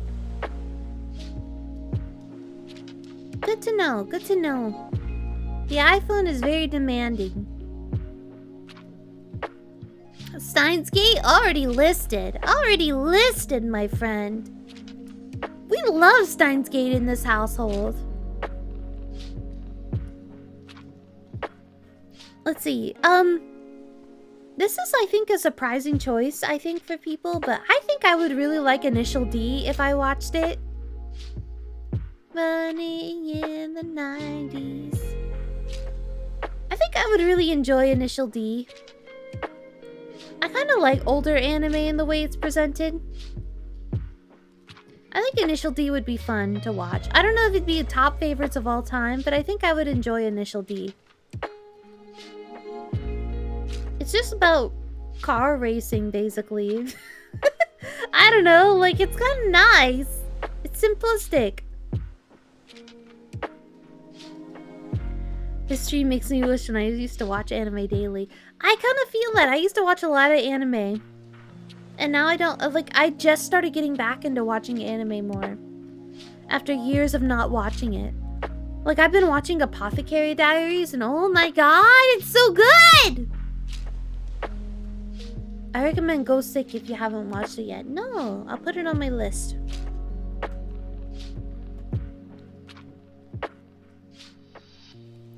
There's this old anime called Planet Tess that I want to watch. I think I would really enjoy Planet Tess. About some people cleaning up garbage in space. Cleaning up space garbage. They, like, live on a satellite. I don't know. I think it looks cool. I think I'd appreciate it. I don't know if it's good or not. I just want to watch it. Parasite? The anime? I want to watch the Parasite anime. Somehow missed that one, but I think I'd really enjoy it. I do want to watch ReZero. Do you know who the manga planet... No, I don't know the mangaka of Planet Test. Who is the mangaka? It's the Vinland Saga mangaka. Funny that you should say that. Vinland Saga is also on my list of, like, anime I want to watch.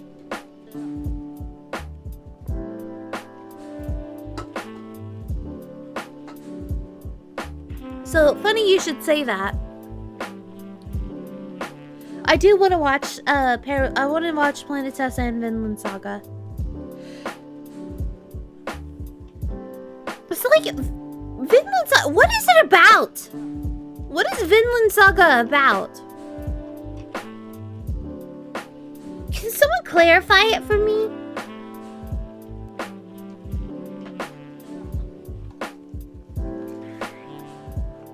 Because I thought it was like one thing, and then I realized it was like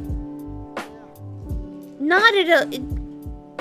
like, I realized it was something completely different.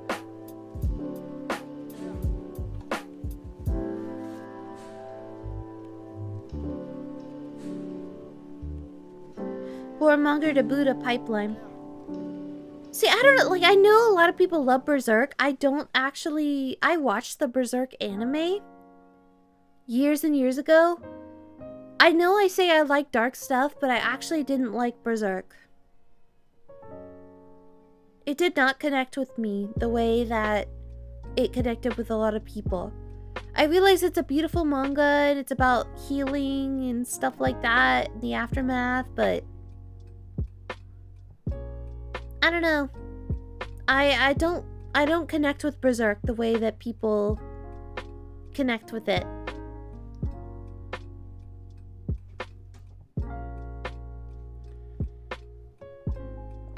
I'm open to giving it another shot. If you guys don't mind watch-alongs, I will watch some anime with you.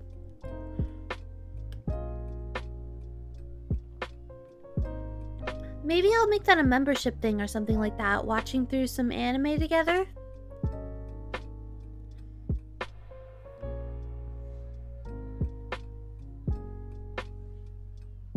Although, I don't know, like, how do watch-alongs work? You just sort of have, like, a blank screen with no music.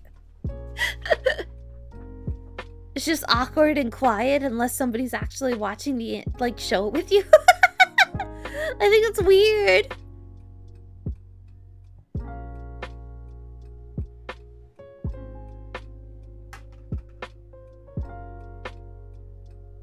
But, like, I do, like, I mean, I'm open to giving it another shot. I didn't quite connect with it when I watched it, though.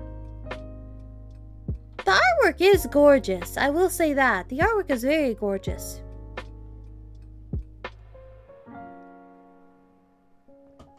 Well, I especially don't want to read the manga because it's unfinished. It's never gonna finish. It's literally never gonna finish. I may have dodged a bullet. Not to be dark about it.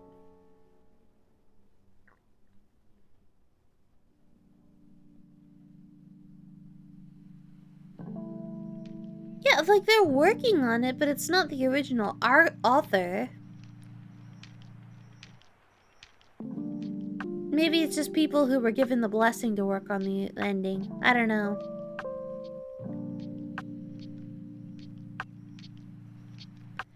But yeah, I don't, like I said, I don't like isekais. But I am interested in watching ReZero because it's so highly praised. I'm at least interested enough to see if it's as good as people say it is. I'm cautious about it though. I don't know if it would be the type of anime I would like.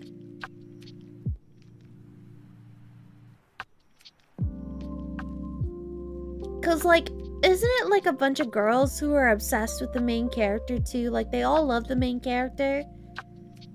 Isn't it a bit of like a male fantasy?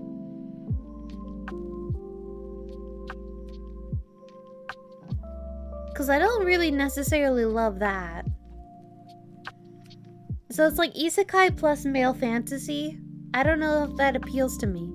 Even if it's like darker.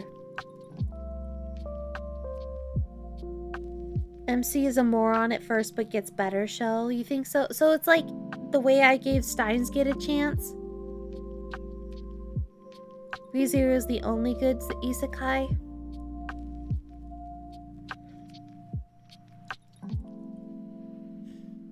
It's not actually super harem despite how the marketing for it is. I see, I see.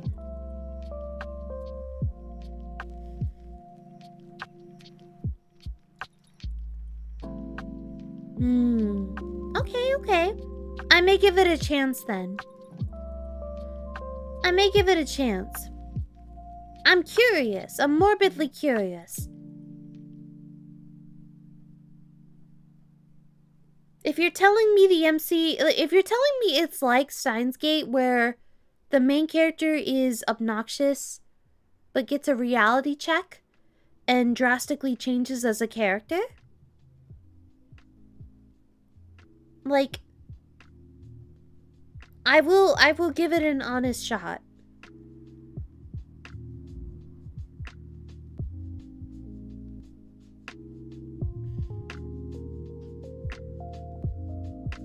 Okay.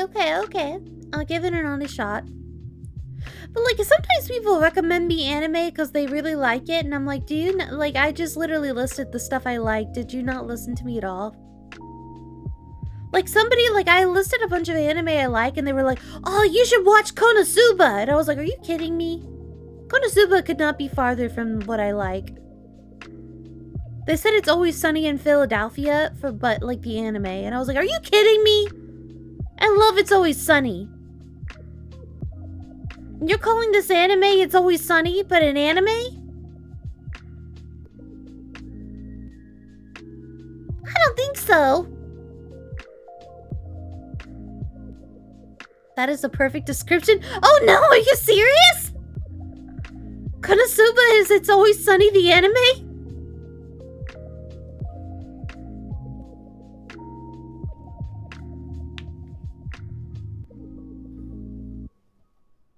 You should watch Heikei Monogatari if you like somber stuff. I do like somber stuff.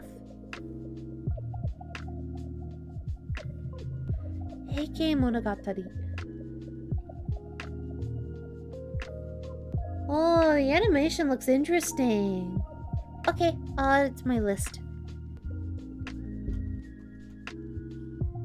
I also want to watch... There's this one anime I know nothing about, but a friend of mine voices a character in the English dub. Although the English dub seems pretty inaccessible, so I think I might not be able to watch it in English. But they really love this anime, and they're really honored to work on it. So I kind of want to watch it for them. It's called To Your Eternity. I don't know anything about it, but I want to watch it to support my friend. Because they're in it. Literally know nothing about it. But they said that it was like a really emotional anime for them. If you know the actor Kaylee Mills,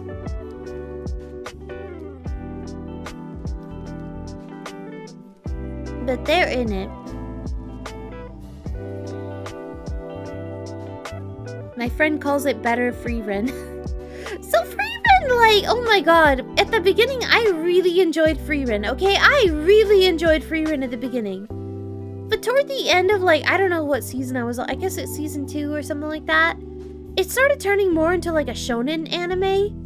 And I was like, what happened to, like, the meandering, like, episode by episode feeling of, like, just sort of, like, living a life? And like this slow pace that it had, like I thought that was so much better. And then it kind of turned into like a shonen anime, and I was like, oh, you lost me. Actually, you lost me. Sorry. Yeah, this exam arc, I was like, it lost me at this. It lost me. Sorry. I really liked the way it started. I thought it was very poignant, and then it just turned into like whatever. So I don't know if it'll get me back.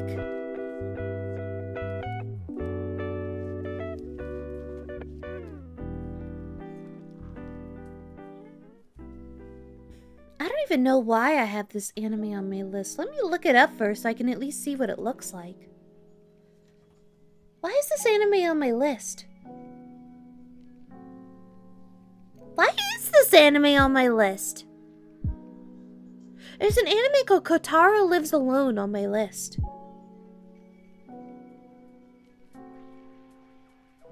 Maybe somebody told me to watch it. And I just put it on my list because my friend told me to watch it. I don't know why it's on my list. Would it be something I like? I don't know.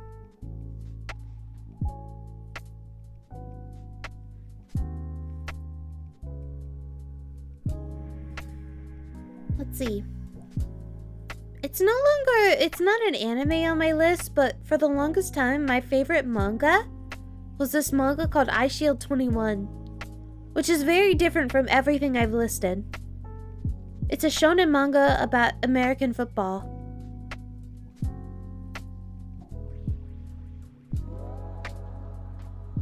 For the longest time, that was my favorite manga. And then it got canceled!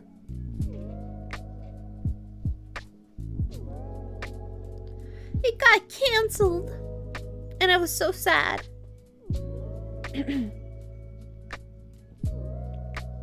But yeah, let's see. What else do I have?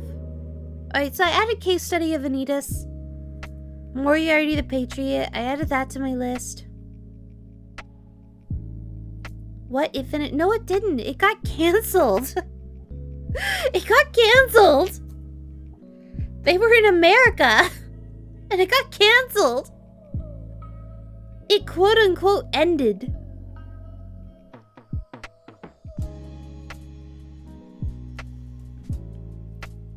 It definitely did not end though.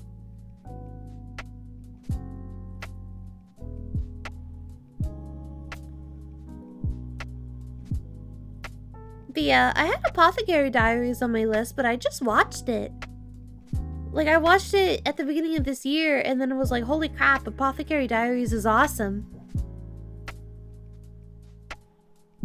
I tried March Comes In Like a Lion. I don't know why, it didn't work with me. I didn't like March Comes In Like a Lion. It felt very try-hard. Try-hard for me.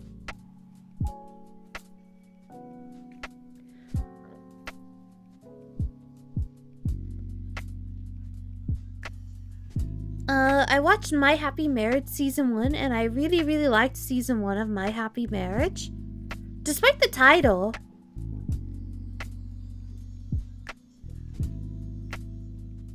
Aisha was controversial because of certain characters and his skills. Yeah, it's not.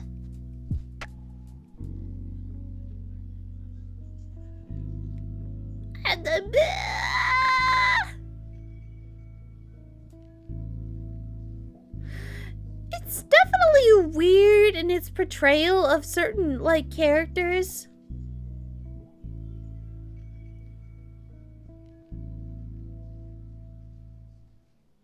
Like, not gonna lie, like, thinking back on it. Because, like, it's about American football, like, so naturally it has black characters in it. Because, like, you know, like, there's a lot of black people in, like, American football and stuff. And it's great to have, like, that kind of representation, but it also treated, like, black people weirdly in it. Like, a bit weirdly. So, like, yeah, I can definitely see that for Ice Shield 21.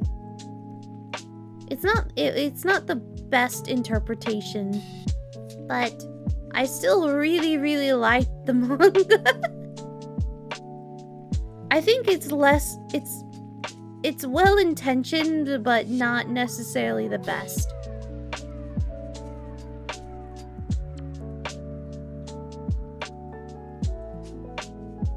I'm sure with some reflection, the manga artist would redo some things. Different era, different mindset.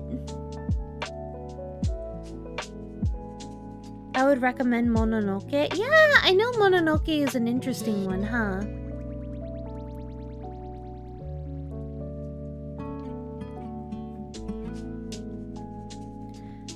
Nemo Sign? You guys are mentioning all kinds of anime. Let me see. Let me Google this. I've never heard of this anime. Oh, it looks older.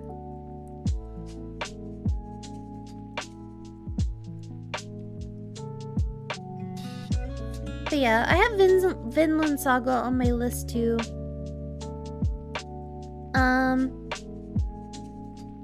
A friend of mine told me they like Megalobox, so they want me to watch Megalobox. They want me to watch Akudama Drive. They want me to watch Super Crooks, and they want me to watch Dr. Stone. I don't know if I necessarily will like any of these. I don't know anything about them. They're just something my friend likes. Have you seen Dungeon Meshi? I saw the first episode. I never saw past, like, the first episode of Dungeon Meshi.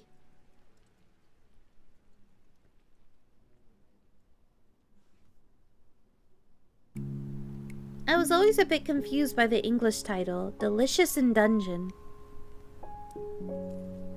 Because isn't it more like, I don't know, like, isn't it more like delicacies in dungeons? Because it's about a dude looking for, like, good food in dungeons by hunting weird monsters and getting cool recipes, right? So, like, wouldn't delicacies in dungeons make more sense as a title?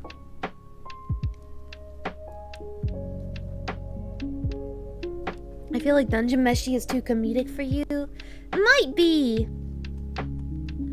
Like, if something is comedic, like, if something has comedic elements, I also want it to make me sob like a baby. You know what I mean?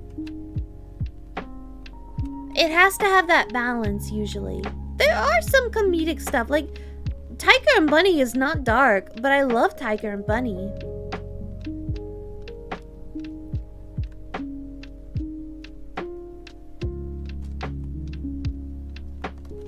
Dungeon Meshi has a good balance? You think so?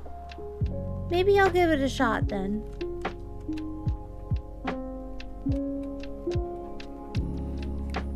Alright, I'm writing it down. I may give it a shot then. I feel like the last anime I watched that like truly like shook my soul was Pluto.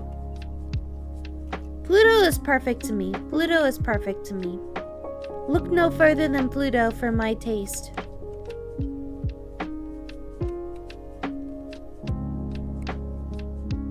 I think it's truly perfect.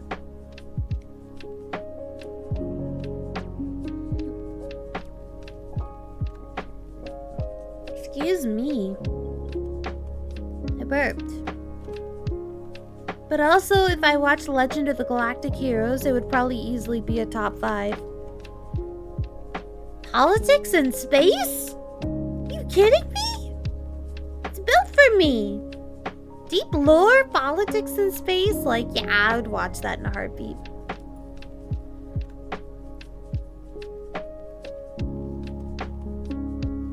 I want that kind of thing. But like, Gundam is like about mech pilot fights and stuff like that, right? Although, I have been more curious about Gundam in recent years. The only Gundam I seriously watched from beginning to end was G Gundam, and that's because it was on TV as a child, as a teenager.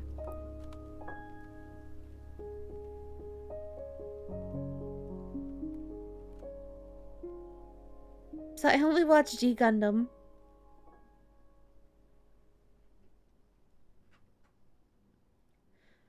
Code Geass took some things from Legend of the Galactic Heroes. I watched the first season of Code Geass. I watched that all in like 2 days. Way back when it first came out. Like right when it ended. I watched it in 2 days.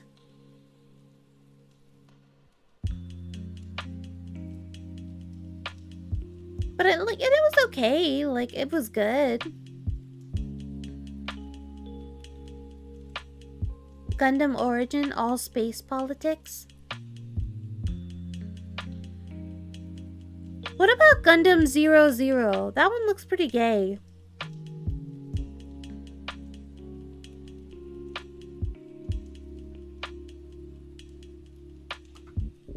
Gundam Origin. I'm writing this stuff down. A lot of Gundam is gay.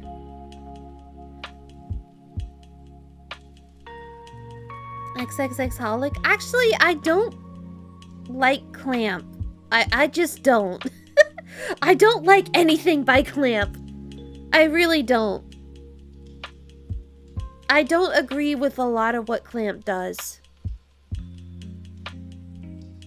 I think a lot of what they write is really creepy. And not in a fun way. So, and like half of their mangas they don't even finish. I read a lot of theirs back in the day, and every single one of them, I found something to dislike. I don't think I can get past Cardcaptor Sakura having like a teacher propose to a 4th grader. I really can't. And them making it romantic. I really like, what is wrong with them?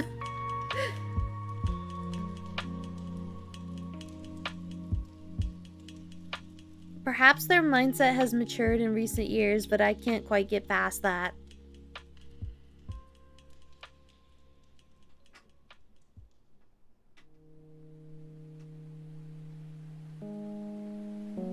I don't know. Something about their stuff just literally doesn't appeal to me. I think, yeah, like, it's, no clamp recommendations, please.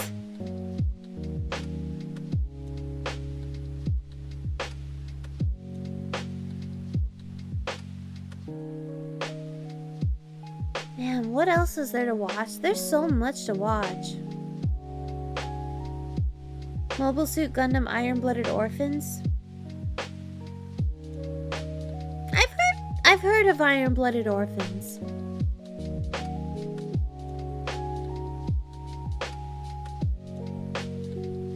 I have heard of that one.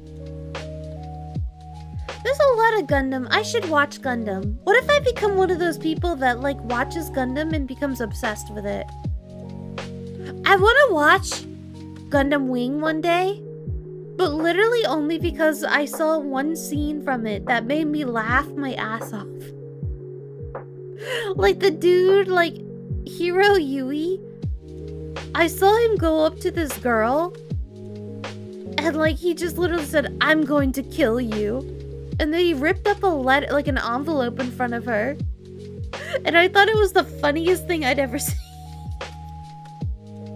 I was just like, what's wrong with this guy? So I want to watch it just because of that. I thought it was so funny. Something about Gundam Wing, very entertaining. But like, I'm definitely not against watching Gundam. I'm not against it. Oh, I watched one other Gundam anime. Like technically two, I guess. But it was on Adult Swim and I don't remember anything about it. I watched Gundam 0083, I think it was called. I watched Gundam 0083. But I don't remember anything about it. It was just on Adult Swim, so I watched it. Way back in the day.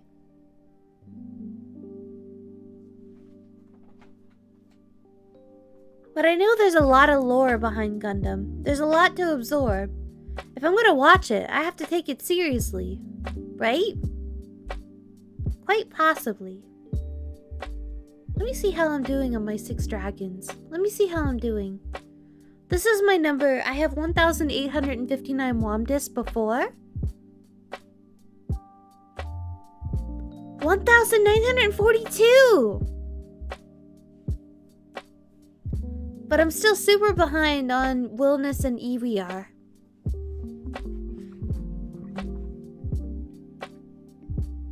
I still have 400 EVR and like 300 300 EVR and like 400 Willness to do.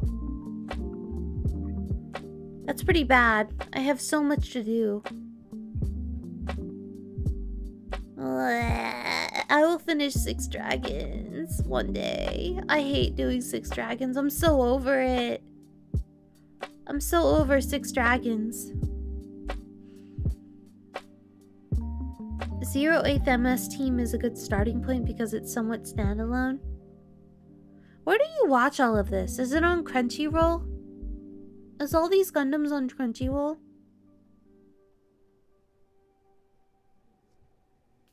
I'm still grinding M2 for the Wonder. 500 more Shiva to go. Oh, wow. Grinding that's hard. I have one that I haven't finished, and that's Celeste Mega right here. But I'm almost done. It's less than 100, so I'm just gonna do it through my dailies. Just gonna do it through my skip dailies. I'm not even gonna worry about it. You just did your Hexa Solar for water. Let's go! Congratulations!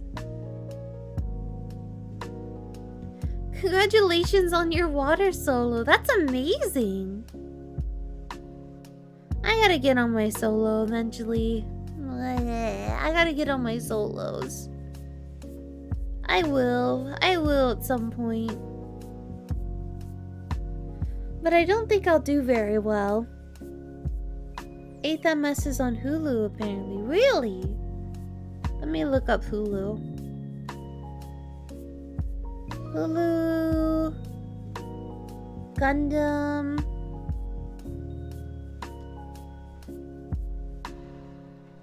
Gundam.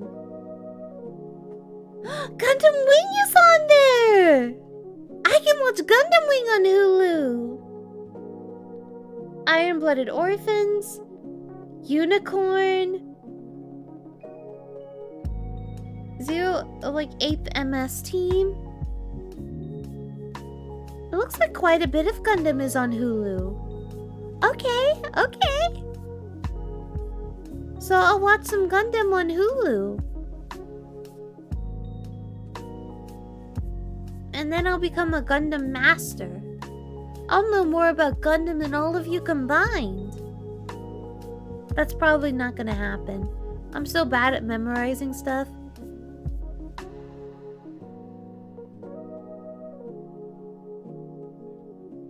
Have you watched Ghost in the Shell? I haven't watched Ghost in the Shell, no.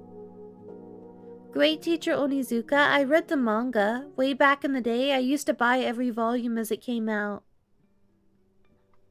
I've never seen the anime. Nana? I read the manga. And I'm sad every day that the manga will never finish.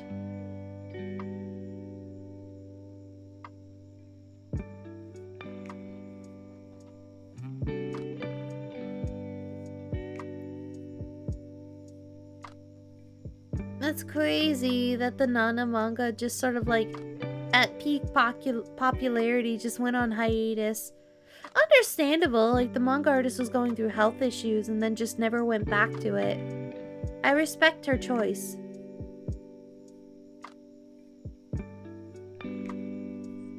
I should watch Ghost in the Shell one day, yeah.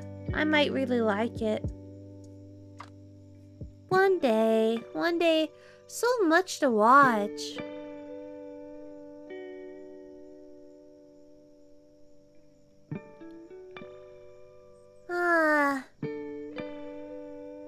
But the Nana ending?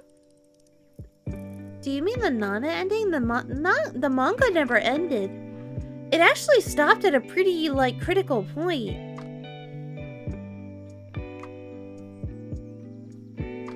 I don't know how the anime ended, but the manga left on practically a cliffhanger. Oyasumi Punpun, no, I haven't watched that one or read it. I've heard it's pretty dark. I think I need to be in a certain mood to watch it or read it.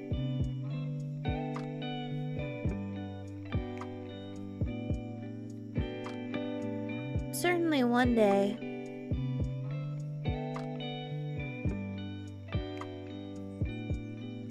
Sadly, when it comes to reading stuff, I just read BL webtoons.